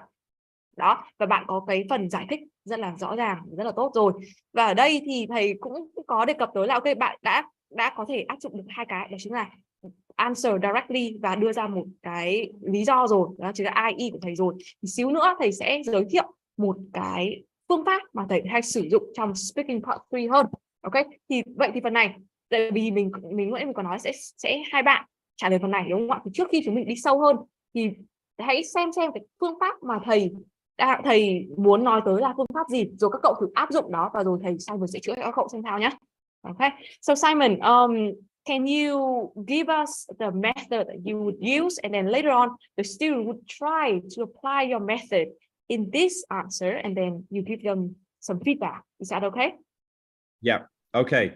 So the way to answer in speaking part 3 is to follow steps. So the first step is you give your answer, the idea. Step 2, you explain reasons, explanation. And step 3, you can move on to an example. I'm looking at the chat and I see someone has mentioned in here Messi and Ronaldo. That's perfect. That's the kind of thing we want to do in speaking part 3. If you can use real examples, that gives life to your answer. It brings your answer to life and makes everything more real. And the best way to support any idea or argument is with a real example. So idea, explain, example. There is a 4th step that you can add if you become good at this, which is to give the opposite or an alternative. So if you're following these 4 steps, in this case, you could say, step 1 is the answer. No, I disagree. I don't think they earn too much money. I think they are paid a lot of money because of, and then we go on to the because of how much training they do, how fantastic they are at their sports, and because they win medals and competitions, which is good for their country. Then we move on to the example. You could say, for example, footballers like Messi or Ronaldo are paid millions of dollars every year because of how good they are. They are unique. They're the only people in the world who can play football at such a high level. So we give these examples of real people, and then you could move on to the opposite or alternative. If we don't pay these sports stars so that amount of money, they wouldn't be able to compete and people wouldn't enjoy watching them. So if we follow the 4 steps, we ensure that the answer has a direction, the answer moves forward, because the big mistake in part 3 is that many students, many candidates don't have many ideas and they just go round and round repeating themselves. The word in English is waffling. Waffling is a good word that we use that means saying things that have no content, going round and round, repetition. And we don't want to do this. We want to move forward in the answer. So give the answer, then explain, move to an example. And if you have time and if you've practiced this, you could move on to giving the opposite or alternative. Follow that structure and you will give great answers in part 3, which not many candidates do. Okay. All right, thank you Simon for that. Rồi, thì thầy vừa có đưa ra phương pháp mà thầy nghĩ các cậu nên áp dụng trong stream part 3, đúng không ạ? Đó chính là I, E, E. I là của idea, E là của explain và E một cái E nữa là của example.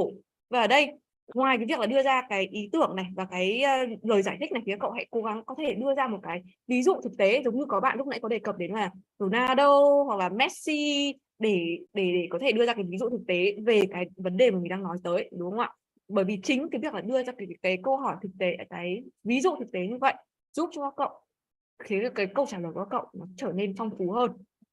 Và khi mà các cậu đã có thể làm được tốt 3 bước rồi, I, E rồi, thì mình hoàn toàn có thể upgrade bản thân hơn nữa, đúng không ạ? Là có thể đưa thêm một cái step thứ 4, đó chính là hãy đưa ra một cái đối lập lại, cái ý kiến đối lập lại hoặc là một cái ý kiến khác để như nào nhỉ? Để khiến cho cái lập luận của mình trở nên chặt chẽ, vững vàng hơn. Ok, ví dụ trong chính cái đề mà Sports Star đấy chẳng hạn, đúng không ạ? Thì mình với cái step thứ 4 khi mà đưa ra phần đối lập hơn thì mình hoàn toàn sau khi giải thích này và đưa ra ví dụ tại sao mà Sports Star được rất là nhiều tiền như vậy, đúng không ạ? Được lương rất là cao như vậy. Thì cái cuối cùng đó chính là hoàn toàn nếu mà cậu đã tốt rồi nhá thì còn nói đưa thêm một ý nữa, đúng không ạ? Đó chính là nếu mà chúng ta không trả lương cao cho những người tham gia thể thao này thì sẽ như thế nào? Thì họ sẽ không tham gia được những cái cuộc thi này, đúng không? Và chúng ta cũng sẽ không thể nào xem được những cái trận đấu đó đây, và cũng không thể nào mà đem về những cái huy chương danh giá đó vậy. Okay.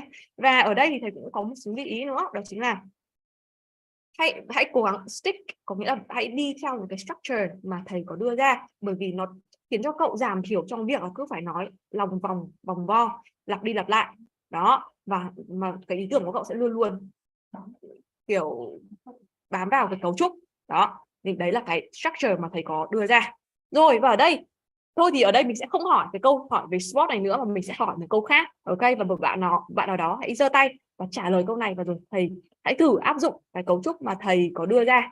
Ok, rồi nào câu hỏi tiếp theo. Ok, so Simon, I will ask the students another questions for this so that they can try to apply your method. Okay, so the question is, okay everyone, so the question is, all right, so what are the benefits of starting a business? What are the benefits of starting a business? Okay, mình sẽ type in cả vào phần box chat nữa ra. What are the benefits of starting a business? Okay, rồi có bạn nào giơ tay không ạ? Of starting a business. Ok, rồi mình thấy có một vài bạn này, có bạn học viên Khánh Linh, có bạn Lâm Tiến Dũng, đúng không? Rồi, ok, thì vậy thì mình xin mời bạn học viên Khánh Linh vậy. Ok, Khánh Linh, can you turn on your mic, please, and answer that question? Yes. Okay. Can you hear me clearly? Yes, I can hear you very clear. All right. Okay, so in my opinion, starting a business can have several benefits, some of which include the independence and flexibility in your own life, as you can be your own boss and set your own schedule. And this can give you more control over your work-life balance and allow you to work the way that suits your preference and lifestyle. And also to have the financial rewards.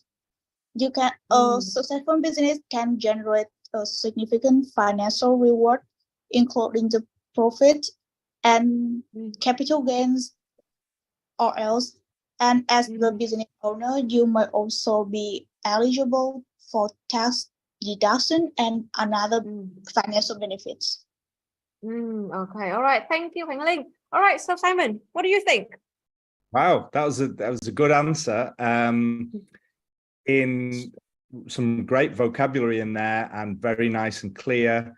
I still think we could go to step 3 in the method with this one and add an example on the end. And a real example is always the best. So if you can think like that straight away when you hear a part 3 question, think, okay, I've got my answer. I move on to an explanation, and then I'm going to force myself to give an example by using the words, for example. So if on the end of that answer, I told you, you must use the words, for example, and then say anything, maybe we can have an example on the end. Any ideas? Ok, các cậu thử nghĩ xem là mình có thể add thêm một cái example nào đó dựa vào cái câu trả lời vừa rồi của Khánh Linh đúng không ạ? Các cậu thử nghĩ xem có một example nào đó có thể add được thêm vào đó không? Lúc nãy Khánh Linh có đề cập tới về việc là nào là khi mà các bạn có một cái business, một cái doanh nghiệp riêng này, công ty riêng này, thì mình sẽ có một cái sự tự chủ về cuộc sống của mình này, liên quan đến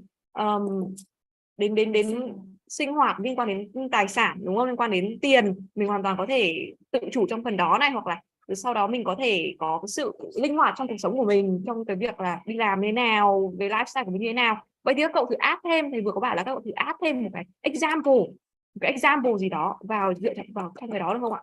Khánh Linh có thể add thêm một cái example nào đó dựa trên cái câu trả lời của em không?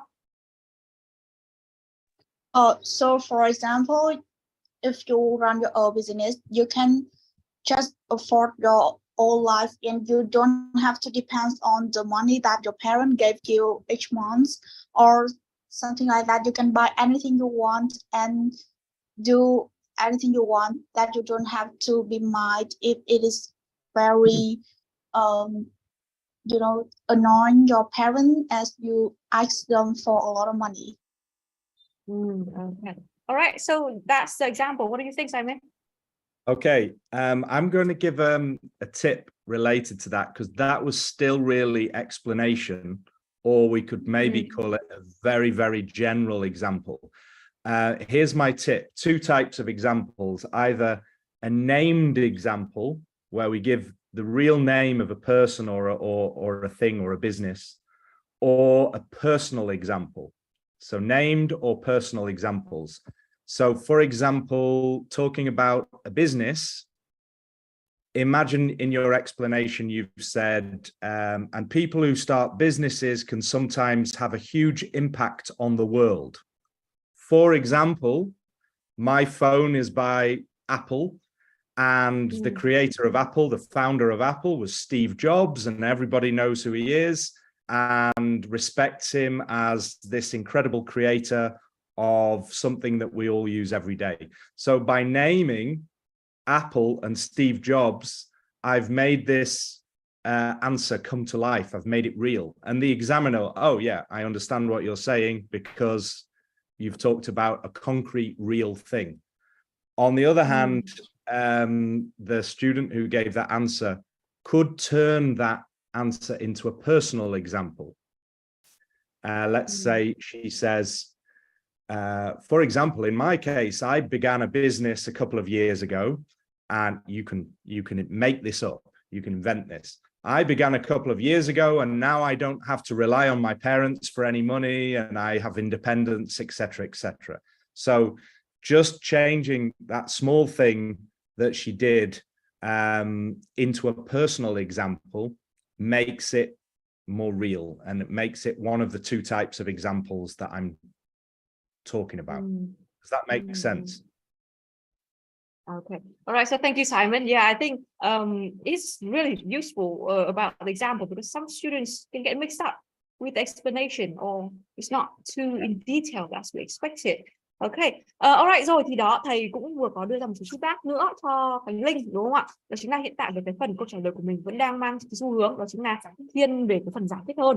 Và đây một cái tips nữa cho các bạn khi mà các bạn đưa ra những cái example ấy, những cái ví dụ ấy, đó chính là hãy lựa chọn những cái ví dụ thực tế. Ví dụ là các bạn hoàn toàn có thể kể tên nó ra, ví dụ liên quan đến những người nổi tiếng này hoặc là những cái hãng các thứ liên quan đến Apple, Steve Jobs lúc nãy thầy có đề cập tới đúng không ạ? Hãy đưa những cái ví dụ thực tế vào để thì nó sẽ thể hiện rõ ra là đây là một ví dụ. Đó. Hoặc là nếu mà mình không thể nào nghĩ ra được một cái ví dụ hoặc là một cái người nổi tiếng nào đó hoặc là một cái ví dụ thực tế nào đó thì các cậu hoàn toàn có thể sử dụng chính những cái ví dụ của chính bản thân mình. Đó, ví dụ thầy có bảo là ok, một cái ví dụ là ok hồi trước thì tôi cũng vừa có xin lập một cái business, một cái doanh nghiệp của tôi chẳng hạn, mặc dù nó là một cái phần mà cậu hoàn toàn có thể bịa nó lên. Đó, đấy thì đấy là cái tips của thầy trong phần phần example, phần ví dụ, đó chính là hãy sử dụng những cái ví dụ thực tế hoặc là ví dụ của chính bản thân các cậu. Okay. All right. So Simon, I do have one last question before we jump into the Q&A. So it relates to the example. So let's say that if the students, they give example, but when the example comes out untrue, for example, they say, I don't know, London is the capital of Australia. Would they be deducted their score if they answer something that is untrue like that? No, don't worry. I mean, imagine I said that Steve Jobs founded Microsoft.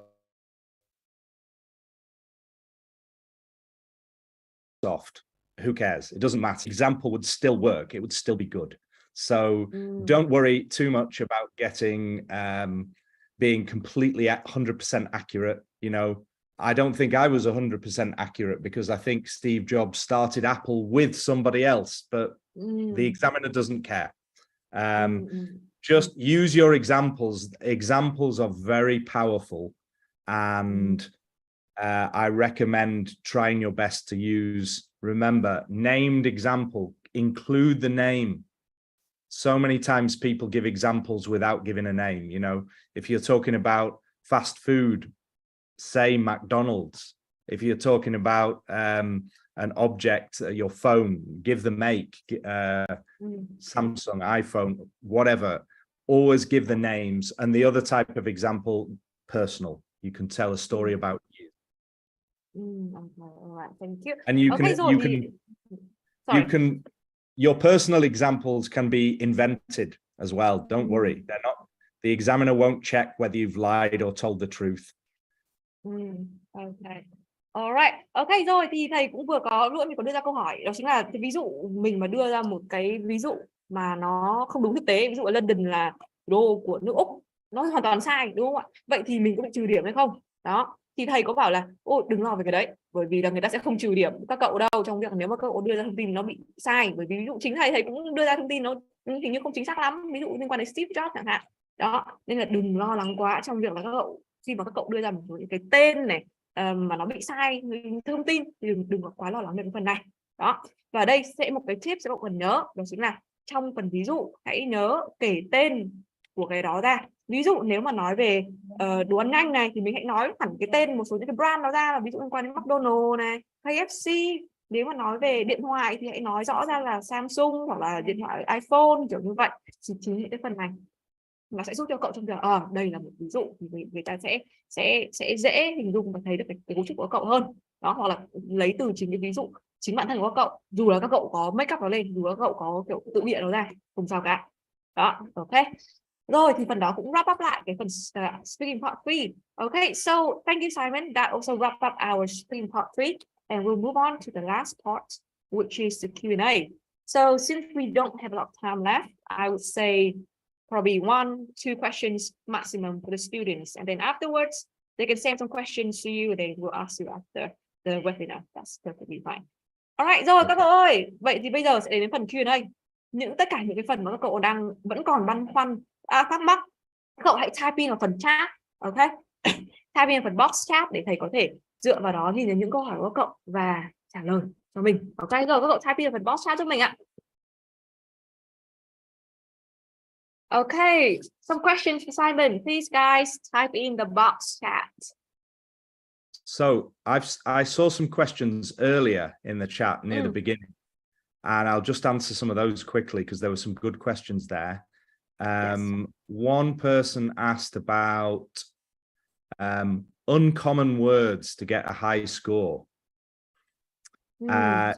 and also complex grammar structures. So this is a big thing for students. They're worried about uncommon or less common words and difficult grammar structures. So I'll take the grammar first, and I'll say in the speaking test, I recommend don't think about grammar. If you're trying to think about grammatical structures and speak, you'll probably get blocked and you won't be able to answer naturally. You might remember a good grammatical structure, but you will lose fluency, you'll lose coherence in your answer because you're worrying too much about grammar. When we speak, we don't have time to think about grammar normally. So I would just say forget grammar in speaking and try to speak in a natural way. With vocabulary, the best way to get good words and phrases into your speaking test is in part 2, especially if you can adapt something that you've prepared at home, one of those topics. If you've prepared good ideas and good vocabulary for the 6 main topic areas, you will hopefully be able to use some of those good words and phrases in the part 2 presentation. So that's that question. A couple of others that I saw earlier. There was one about advanced words. That's the same thing. Try to get those in part 2 because you've prepared them.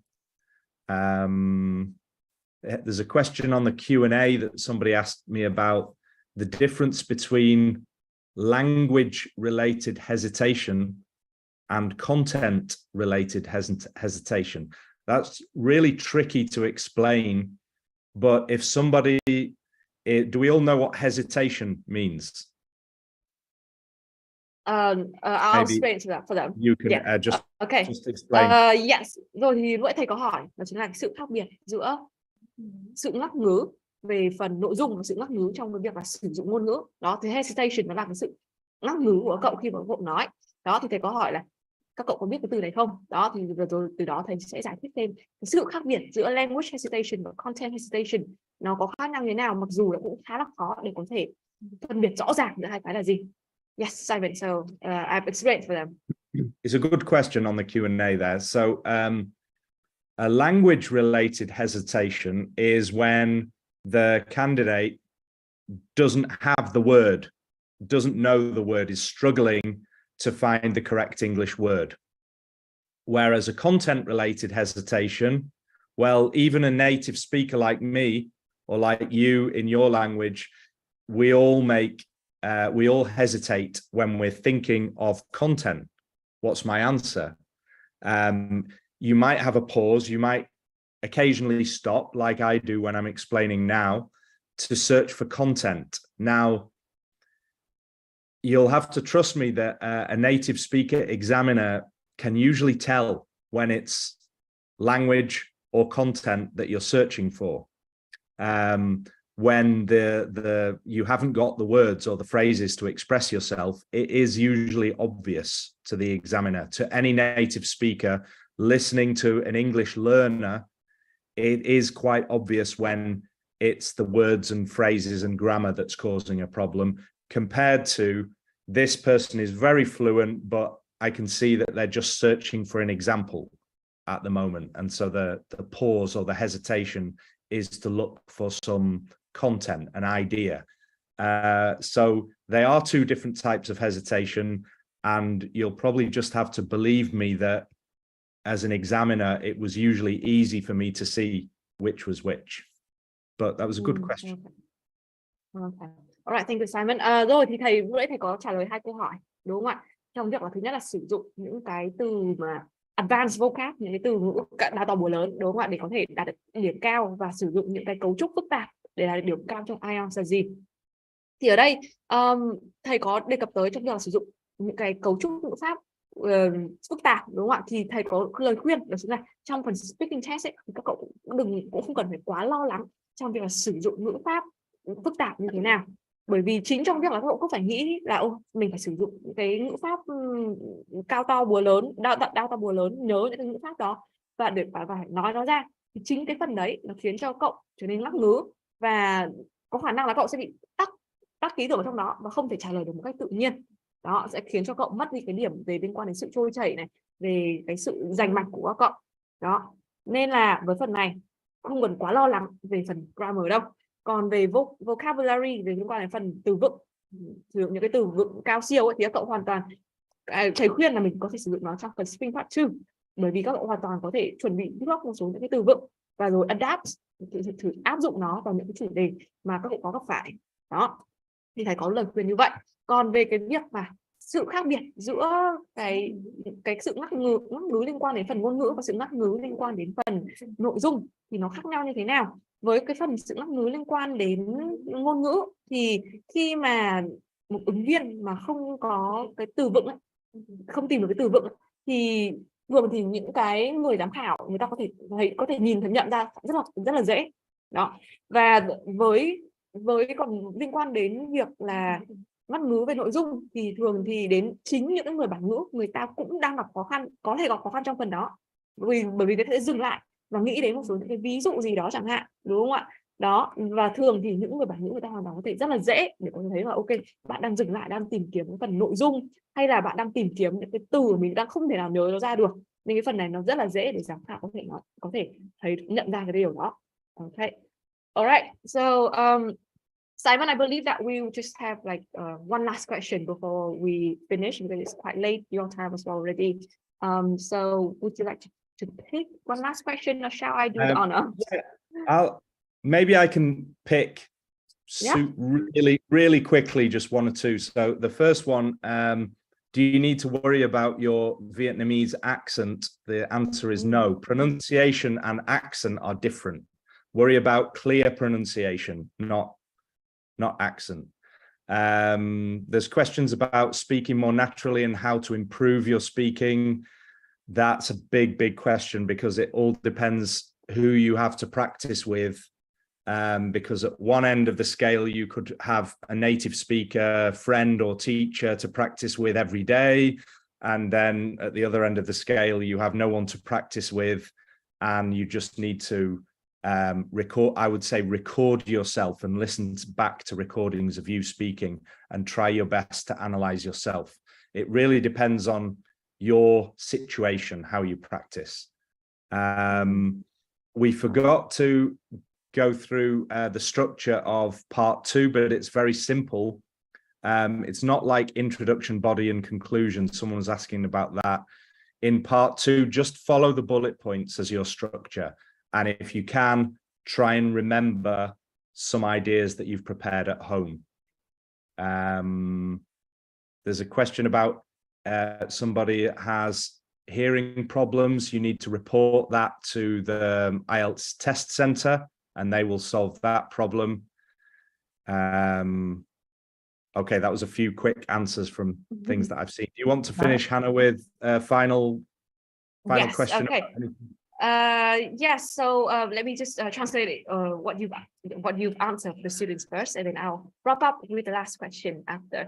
Okay rồi, thì thầy cũng có trả lời rất là nhanh một số những câu hỏi, đúng không ạ? Thứ nhất là liên quan đến việc là các cậu có cần phải lo trong cái giọng, trong phát âm của các cậu, trong cái việc là giọng địa phương thì có ảnh hưởng gì không? Thì ở đây thầy có trả lời luôn, đó chính là không cần phải lo lắng cái phần accent, cái phần giọng địa phương của mình, mà chỉ cần có một cái đó chính là về phần phát âm rõ ràng là được. Đó. Và về cái phần là làm thế nào để có thể luyện tập và có thể nói một cách tự nhiên, trôi chảy, thì cái này nó sẽ phụ thuộc vào yếu tố là các bạn có người luyện tập cùng hay không, hay là các cậu luyện tập một mình. Nếu mà cậu có người luyện tập cùng thì đó là một điều rất là tốt, có một người bản ngữ hoặc người bạn này hoặc là giảng viên luyện tập cùng các cậu hàng ngày thì đó là một điều rất là tốt. Còn lại nếu mà cậu không có ai để có thể luyện tập cùng thì mình sẽ cần phải record, thu âm lại và rồi nghe lại. Và cái này cũng chính là cái việc mà các cậu làm bài tập trên lớp liên quan đến phần video challenge như thế nào, đúng không ạ? Nên là những bạn nào mà cảm thấy ôi video challenge chẳng có tác dụng gì cả thì nên suy nghĩ lại trong phần này, bởi vì chính cái việc mà các cậu nghe, các cậu làm này, các cậu record lại bản thân mình này, xong rồi nghe lại, nó sẽ chính là một phần mà các cậu review lại chính kiến thức của mình, xem là mình tìm xem những cái lỗi sai của mình ở đâu. Đó, nên là hãy chăm làm phần video challenge lên các cậu nhá. Ok, và về phần structure của speaking part 2 thì thầy có bảo là hãy cứ cứ trả lời, follow những cái câu hỏi, những cái bullet points đã có sẵn, hoặc là nhớ một số những cái ý tưởng của mình đã chuẩn bị ở nhà rồi. Đó, và nếu những cái bạn nào mà có vấn đề về liên quan đến việc nghe của cậu này thì hãy báo với IELTS Center, những cái giám thị, để người ta có thể support cho cậu. Okay. All right, so I believe that's going to be a wrap for our webinar today. And before we finish, Simon, well, I do have a question. So let's say that if the students they want to learn, they want to be a member of your site, so what should they do? Okay, I'll put the I'm only teaching through one website these days. I have a website for members so I can communicate with people. I'm not doing my old blog anymore, so my new site that I use every day, I'll put it in the chat. So it's IELTS Simon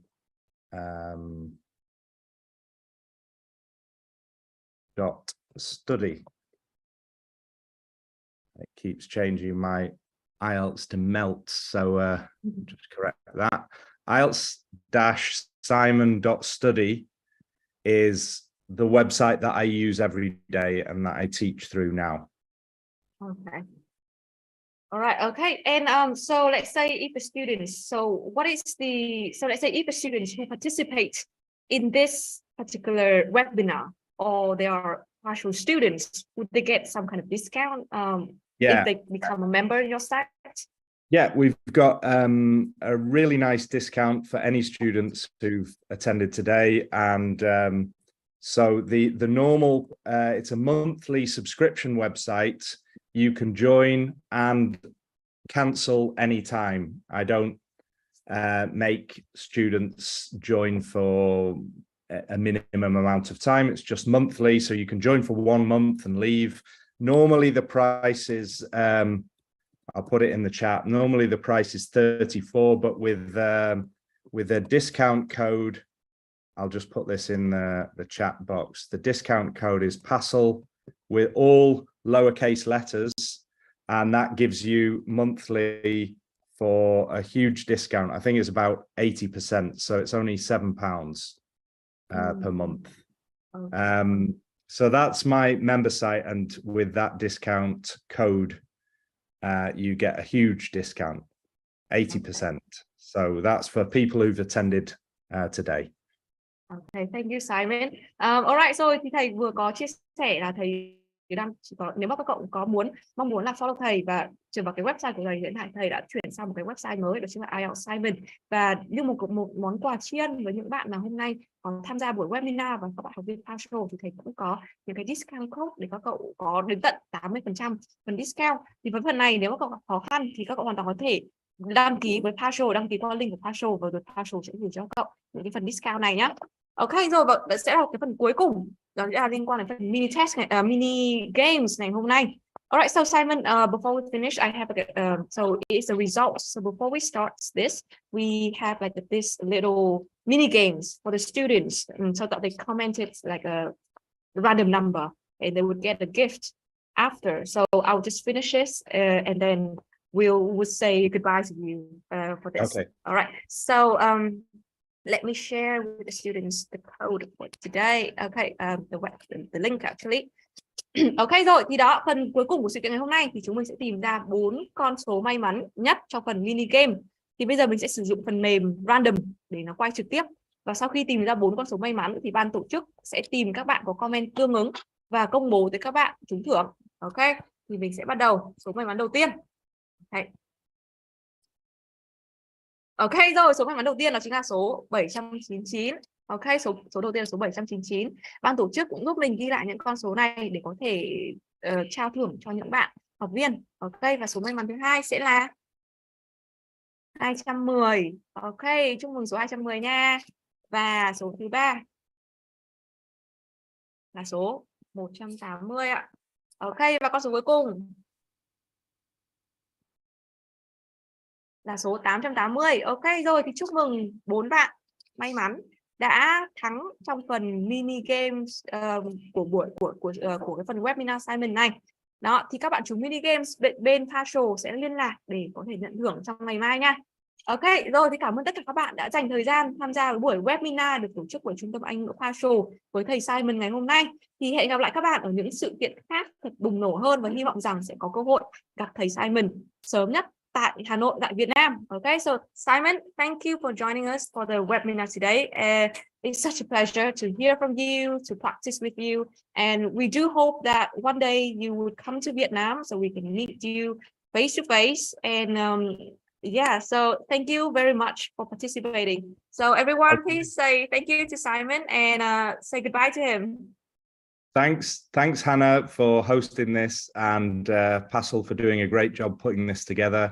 And thanks to all the students who've attended today. It's been my pleasure to talk to you. Sorry we couldn't talk more and keep going, but I'm sure you've got something from this. And thanks for your questions. I enjoyed answering them.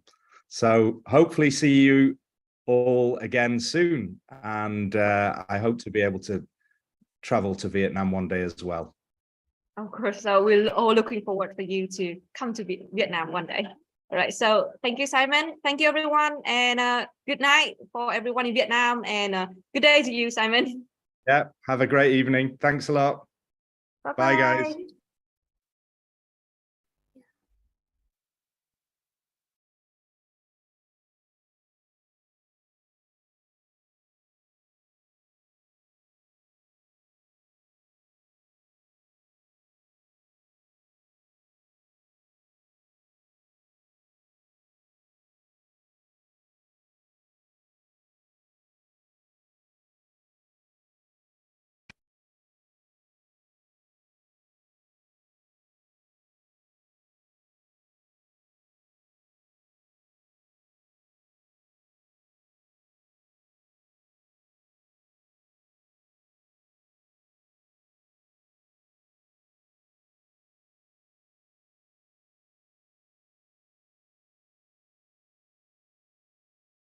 Recording stopped.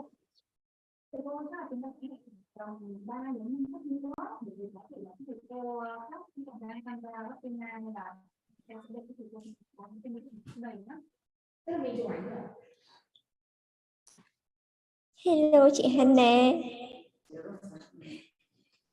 Chị ơi, nhiều bạn phải với con lắm. Và nhiều bạn gì ấy? Hơn 100 bạn đăng ký form để nhận dịch đó, xong các bạn cảm nhận, ý là nếu cảm nhận thì các bạn biết nhiều ấy ạ. Để một chút Okay, em gửi cho các phòng ban đăng shipping. Ok. Mọi người. Sau buổi hôm nay thì phòng đào tạo cũng sẽ gửi cho marketing cái phần phòng đào tạo đó ghi lại những cái note để từ đó sẽ tạo ra một cái bản PDF wrap up lại những cái buổi hôm nay, thì bên marketing edit lại và gửi lại cho các bạn đã đăng ký tham gia buổi hôm nay nhé, như một cái phần giá trị gia tăng cho bạn nhé. Ok. Cảm ơn mọi người. Bye bye. Bye bye chị. Bye. Nhật ơi, vào đào tạo. What do you mean?